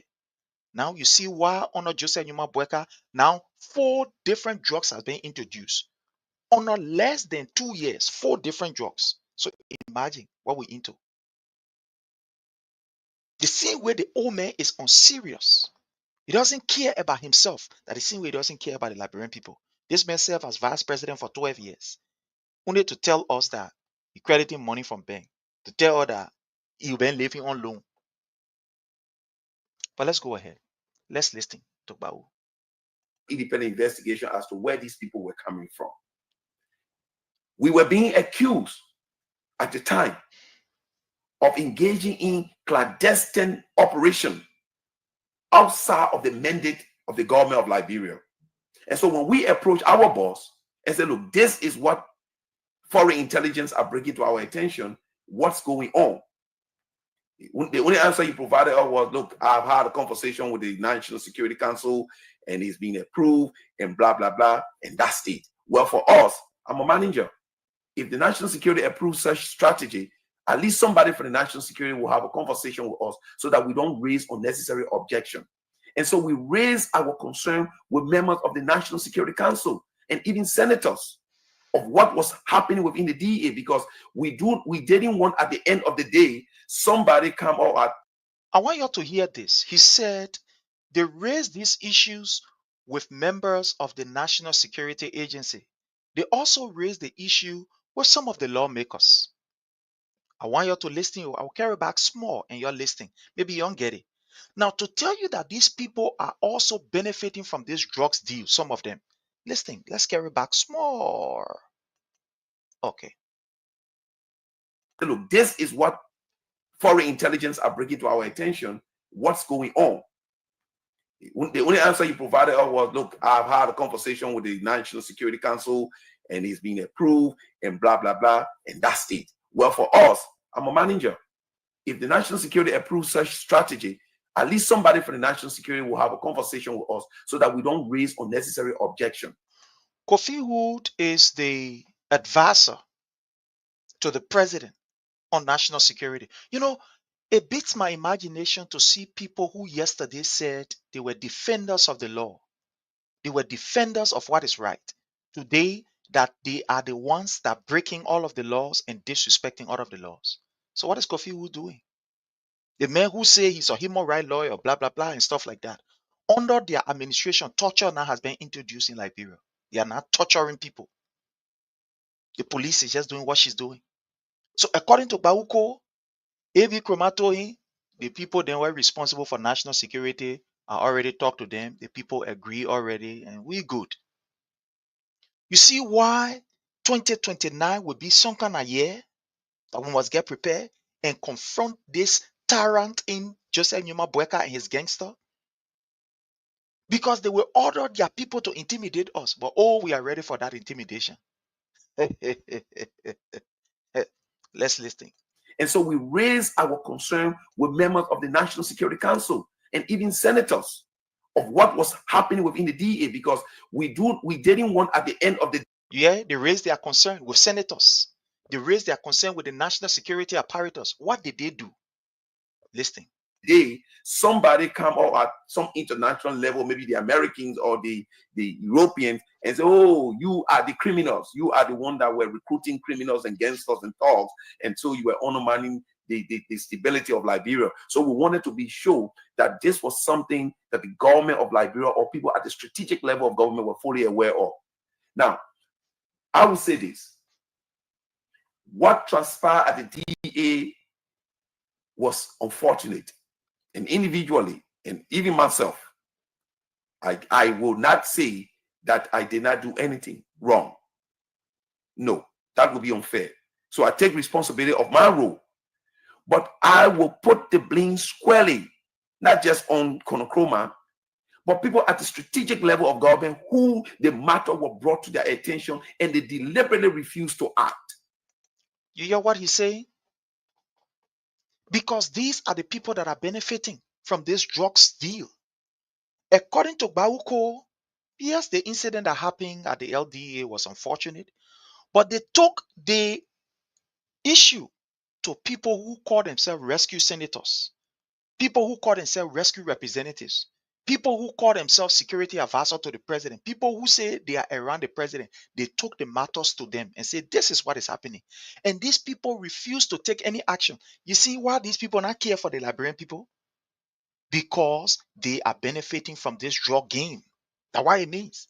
Because if they are not benefiting from it, if they are not involved, immediately you raise an issue about drugs, and they know that fighting drugs is President Joseph Numa Boakai priority. What do?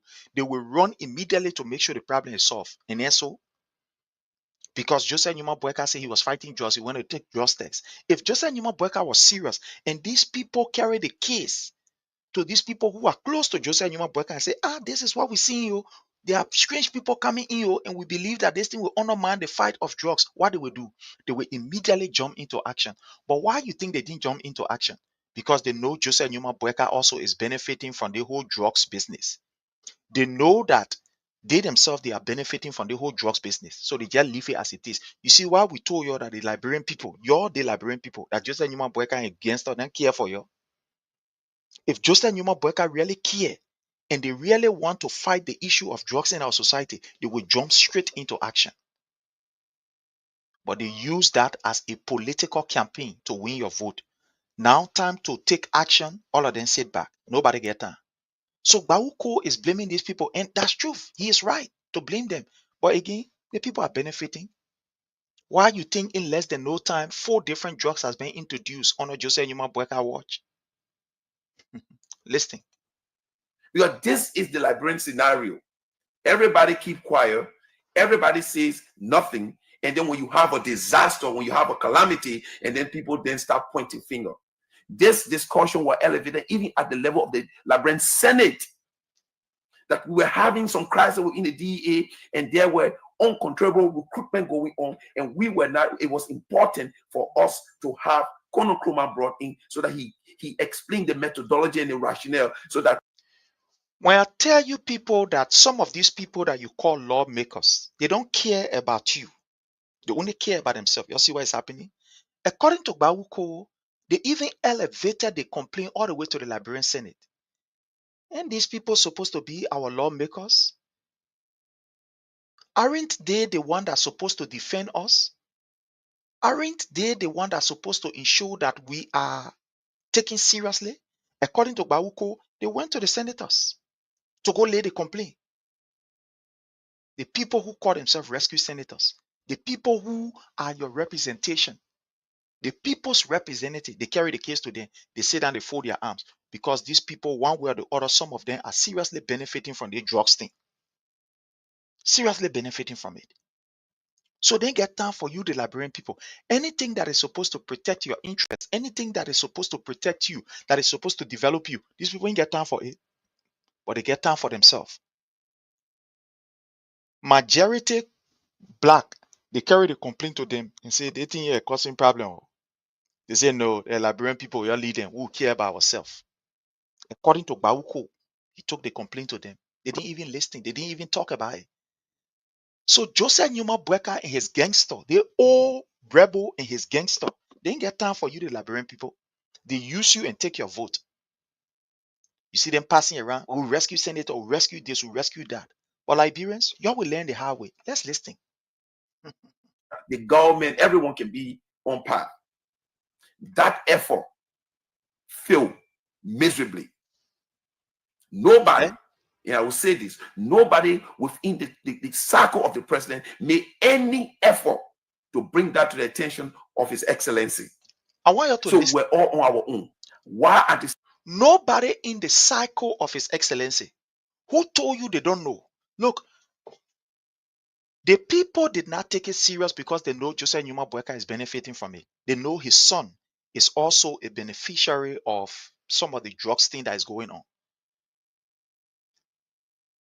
My people, and Joseph Numa Boakai were passing around that they were going to fight drugs. Drugs were going to be one of the things that they was going to fight.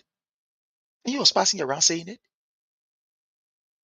Let me play you some kind of, I think I get some kind of video here that I want to play. I think so, if I'm not mistaken. I don't think I'm mistaken here. Just bear with me. Let me see. Let me bring this video for you to hear Boakai talking. The old man talking. Let me see. I think, is it the video? Where is the video? Where is that video? Where is that video?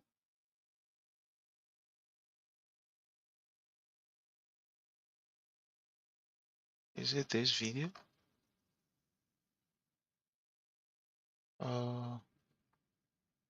Let me see. Just bear with me. Let me see. Student. No, this is not it. Anyways, I'm not going to hit my head on this, but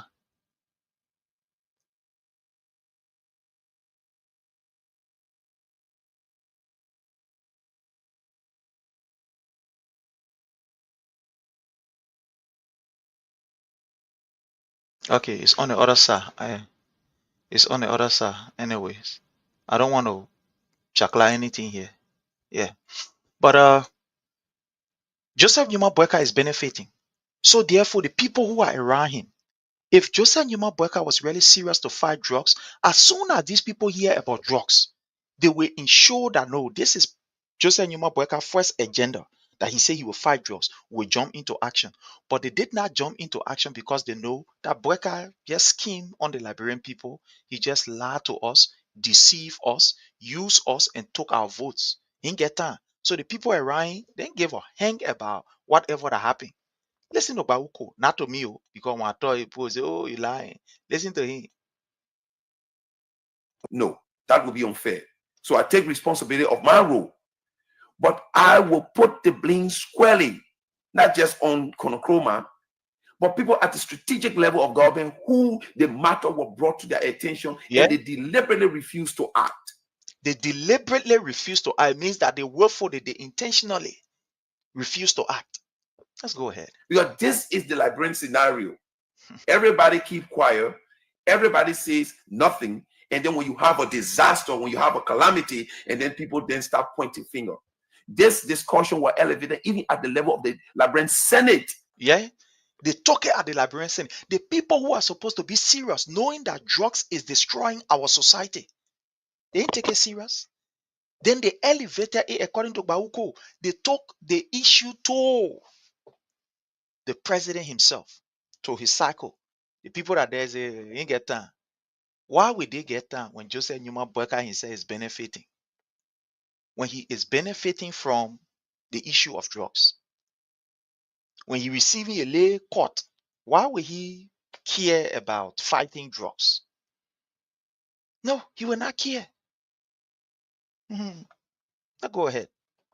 That we were having some crisis in the DEA and there were uncontrollable recruitment going on, and we were not, it was important for us to have Konochroma brought in so that he explained the methodology and the rationale so that the government, everyone can be on par. That effort failed miserably. Nobody, and I will say this, nobody within the circle of the president made any effort to bring that to the attention of His Excellency. So we're all on our own. While at the same time, we have French intelligence, we have British intelligence, we have European intelligence, we have American intelligence right on our tail, pointing finger at us and saying, do you know what you guys are doing? To the point that we were given invitation to go to the United States to participate in an international law enforcement conference. Because of these suspicion, we were rejected. Now, you hear what is happening here? Let me just stop here and I want you to hear what is happening. We told you this thing right on this platform. Right on this platform, we told you that the LDEA or some officials of the government, they were denied of entering the United States for certain training. And some people didn't believe it. Those of you who follow us, you know that we said that here. Honor Joseph Numa Boakai, the people who fighting drugs supposed to come for training, they refuse them. No, the people who supposed to come and can't get training so they can go fight drugs. American people say, no, you're not correct, so we can't be able to get you anything for you to go down there. Because you people are aiding and you people are the direct dealers of drugs. We thought that the drugs dealers were in the community, but now knowing the drug dealer, they are in uniform. No, don't believe what I'm saying. I'm going to carry back and I want you to listen to what Bauko is saying. Honor Joseph Numa Boakai. Officials that say they come to rescue the Liberian people. America said go further there and say, my people, you can't enter the America here. You can't enter here. You're too dangerous. Don't believe what I'm saying. I will carry back and you listen. Listen. I carry back. Carry back small. Just small. Okay. Listen. Participate in an international law enforcement conference. Because of these suspicion, we were rejected. Yeah, they were rejected. You see, Joseph Numa Boakai has polluted our security system to the extent that people who are supposed to benefit, supposed to come for training and benefit, they deny them. Just see how dangerous the security system is. America is one of the countries that has been doing well for the security sector. I remember the security sector reform, they sent some people there, from the very beginning to help us train our security. So if this time on a Joseph Newman Boakai, they say, no, we can't train you again, yago, you must know how dangerous it is. No, don't believe what I'm saying. Like Bawuko, he said they deny them. They say, my people, you can't enter here. You're too dangerous. You can't enter here. Listen. Explain the methodology and the rationale so that the government, everyone can be on par. That effort. We told you that Liberia is on a time miserably. Listen.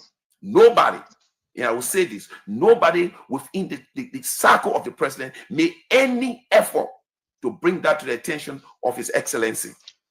So we're all on our own. Joseph Newman Boakai was aware. Let's just say this. He was aware. Mr. Boakai was fully aware of all of these things that was going on. But the Papesa is benefiting from the drugs trade. So what you will do? His son is benefiting. So what you do? That Papa benefited from that drugs money long time. The time he used to be to a horse there, living on loan. That boy used to be selling a latin, Tatana used to be selling a latin, coming giving the Papa what he's supposed to give him to enjoy himself. So he benefited from it. So you think we will do anything to be able to stop it? I'm begging ya. Let's listen to Bauko. We have French intelligence, we have British intelligence, we have European intelligence, we have American intelligence right on our tail, pointing finger at us and saying, do you know what you guys are doing? To the point that we were given invitation. Listen, yo, the international people that are helping us were even warning and say, they think that you're doing it not correct. They think that you're doing it not correct. It will not help to fight drugs. It will not help to eradicate drugs. It will not help to be able to build a good society. They think that you're doing. International community to the Papa not listen. Yeah, the Papa not listen. The Papa that fuck out. If Papa can listen to Supreme Court, that international people listen to. He not listen. Let's go ahead. To go to the United States to participate in an international law enforcement conference. Because of these suspicion, we were rejected. Yeah. We were refused. That invitation was rescinded. Yeah. The people refused. The people said, no way, y'all can't go. And so for us, we still do have future in this country, regardless of what people would think about us. And so we made effort and engaged Konokroma and said, look, we need to fix this thing. If we are going to have this extra number 1,590 added to the already existing 1,200 individuals that are now on government payroll, the question is, what can we do to make them regular if the government is committed? The budget passed. Then what brought the complication? The budget passed. Not a single dime was placed in the budget for recruitment. Yeah. That the people who said they come to rescue you. I thought drugs fighting was key on Joseph Newman Boakai agenda. I thought it was key. If indeed Joseph Newman Boakai meant it, and Jeremiah Kumpa that beg ball. But if Joseph Newman Boakai really meant it, if that was cardinal on his agenda, don't you think that he will ensure personally that people are trained? But this we told you from day one. They think we just how you call somebody, we say broken record. We are just becoming monotonous, repetitional, We told you from the beginning. So this is somebody who was at DEA telling you, $5 they didn't put there for the training of these people.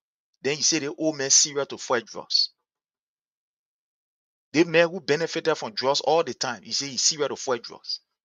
Then you will not put $5 in to fight drugs. They were already, oh yeah, the people come to rescue. Come to rescue what? The people come to rescue their own pocket. Joseph Newman Boakai cleverly coined this particular rescue thing. Say rescue.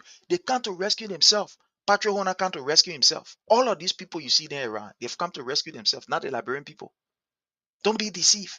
Because if you come to rescue the Liberian people, looking at the level at which drugs is being used in our country, how the young people in our country are gradually becoming drugs addicts, a very good portion of them, you will quickly jump into action and it will be a priority because you know that at the end of the day, you refer to these young people as future leaders and you don't want them to be contaminated with the issue of drugs. But Joseph Newman Boakai does not care. This government does not care. So at the end of the day, they ain't get time for LDEA. They will not put father out there to train these people.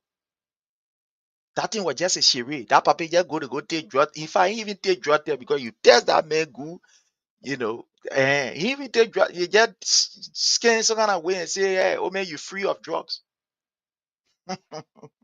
Let me tell you something. Do you know that when you are on certain medication, when you even go to take the drug test, sometimes there can be some indications? Anyway, let's leave that. Let's listen to Bauko. That meant we were now stuck with 1,200 individuals who were not on payroll, plus additional 1,590 individuals who we could not account for. Many of whom, again, I will not be tribalistic, many of whom appear to be Guineans. Yeah. So AB Kroma feed that the LDEA is for a Guinea man. So he brought in people. According to Bauko, some of the people that even brought in could not even speak English. No, don't believe what I am saying. Listen. This is how dangerous the security system is. We are into a mess. Listen. Speaking, some could not even speak English. Speaking Soso and other local Guinean dialects. Yeah. And so when we made all yeah. So AB Kromadia look at the LDA say, yeah, they were if about men for Guinea. Yeah, put all of them there. Men coming speaking so but they say, yeah, cheer about people just say you might work. The paper useless. Oh. Don't believe me. Believe what the people are saying. That former official then you're talking. Me, not me. If I was not going to play this thing and just, try to explain to the Liberian people or to you that are here, you will not believe it, right? You say, oh, Prince is just lying. Oh, they can just do this. But thank you that you are with me and we are listening to what Bauko is explaining. Let's go ahead. The effort, and nobody was listening. Colonel Croman used that because he knew that we were making tremendous effort to stop the chaos that were about to unfold at the DA. And so when nobody listened, Colonel Croman used that as a justification to say that the government of Liberia or the president has approved his action and therefore we were insignificant and he could do anything he wanted to do to us or disrespect us in any way and form. Let us be clear. Colonel Croman was first among equal. We're not street talks and people that you took from the ghetto.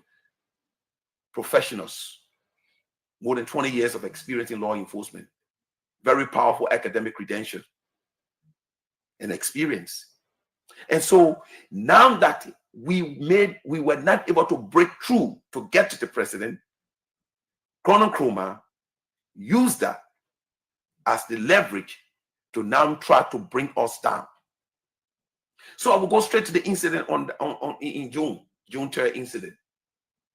If any of you have any experience in law enforcement or maybe the listening public out there, they understand what a uniformed person is. My people, I gotta go and do my own lay 1212.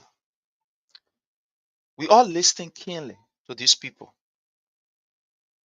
This is an indication that Liberia is on a time bomb. I repeat, that Liberia is on a time bomb. With what we are hearing, Liberia is on a time bomb. When you find security people that are compromised, Liberia is on the time bomb. When you have the president who say one of his agenda is to fight drugs, and he is doing nothing to fight the drugs, Liberia is on a time bomb. Liberia is on a time bomb. Let's listen small here to Fadiga. And like Honorable Cole said, we also spoke with some senators who are close to the president. No, we didn't hear him. Okay, you getting me now? Great. Can you go out and come back in? Let's see if it will work. Can you just go to individuals that are being recruited? Who is that question? Who that question is for? He was throwing the question to both of you. So let's start with you, Bob. You can answer. Fadiga, you want to answer? Well, with respect to the training or recruitment of those men, we did meet with Director Kroma we confronted him on those things, and he get brushed it off. He said they were Unity Party vote protection. Then another time he said matter of fact, during the investigation, on paper, he stated that those were members of EFFL, which were totally the people who he carried for training, according to Bauko, that some of them were not even speaking correct English. Some of them they were speaking so. They could not even understand what these guys were saying. At the end of the day, AB Kroma said that EFF people they carry for training. That EFF people they carry in DEA to train them. Liberia is on a serious mess. AB Kroma action at the LDA was purely encouraged by Joseph Numa Boakai and people who are around. Well, let's listen. totally false.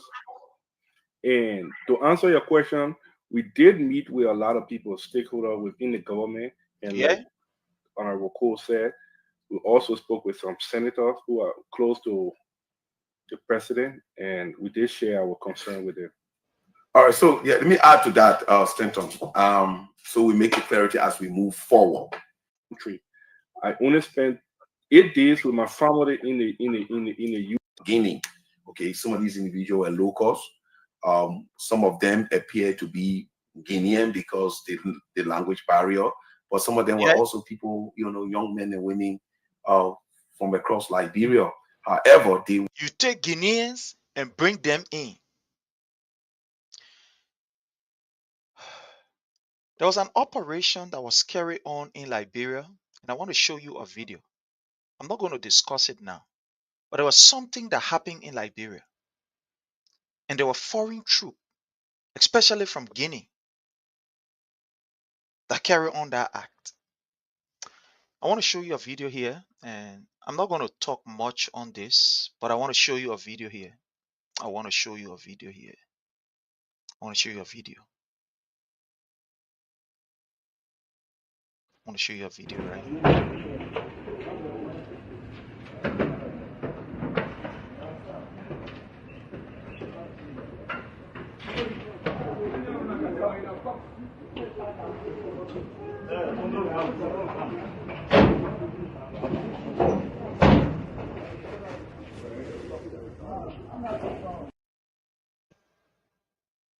You're listening to the language these guys are speaking. They are speaking something from Guinea.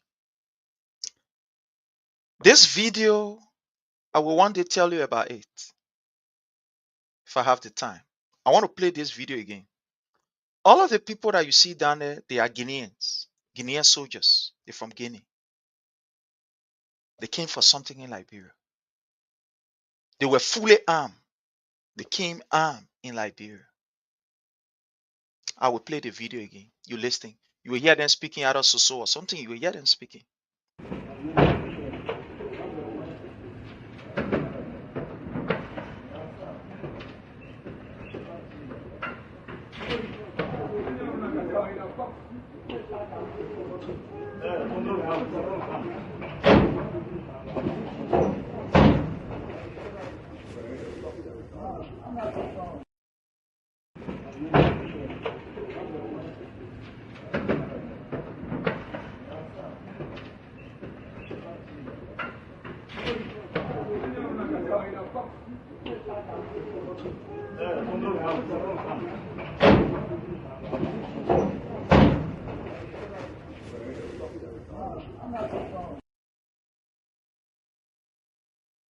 You see that short video?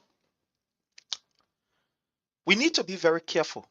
I can say on this platform for sure. Liberia under Joseph Numa Boakai, we need to be careful and to pray for that country. We need to be careful and pray for that country. Y'all remember recently the Guinean junta government gave Liberia some armor cars and other stuff? But well, I want to stop here. Time have caught up with me. I got to get prepared to go to work. I don't know, for some reason, sleep could not enter my eyes. After I got through downloading my antivirus, I could not even sleep again. I'm going to work. I want to thank each and every one of you for the level of support. I want to appreciate you. I want you to please subscribe to our page, to please follow us, to please like the page. I want to say thanks to all of you who commented, all of you who disagree with us, all of you who contributed one way or the other. I appreciate all of you. Those of you from Liberia, I salute you because it's very early for you to be up with us. I appreciate you. Thank you all very kindly. I got to get myself prepared for work within the next few minutes. I get about 48 minutes to prepare. But I want to thank all of you. And until we meet again, you can always support this platform through your comments, through sharing, through our Cash App, or by sending us stars on our page, Prince Sharif page. You can send us stars. It will help us a lot. All of you who helped to put this piece together, because this is a joint presentation by you and me. The reason why we do this is because you encourage us to do it. The reason why we continue to be consistent and persistent is because of you. I want to thank all of you. Again, I want to say, Seditians, to you, never give up. Never turn your back on your institution or on your party. Always defend your institution, because your institution agenda is to empower the common people. Joseph Numa Boakai agenda is to empower himself and the few group of crooks that are around him. But well, time have caught up with us. So until we meet again, have yourself a God bless day. I love you all, and bye from my end.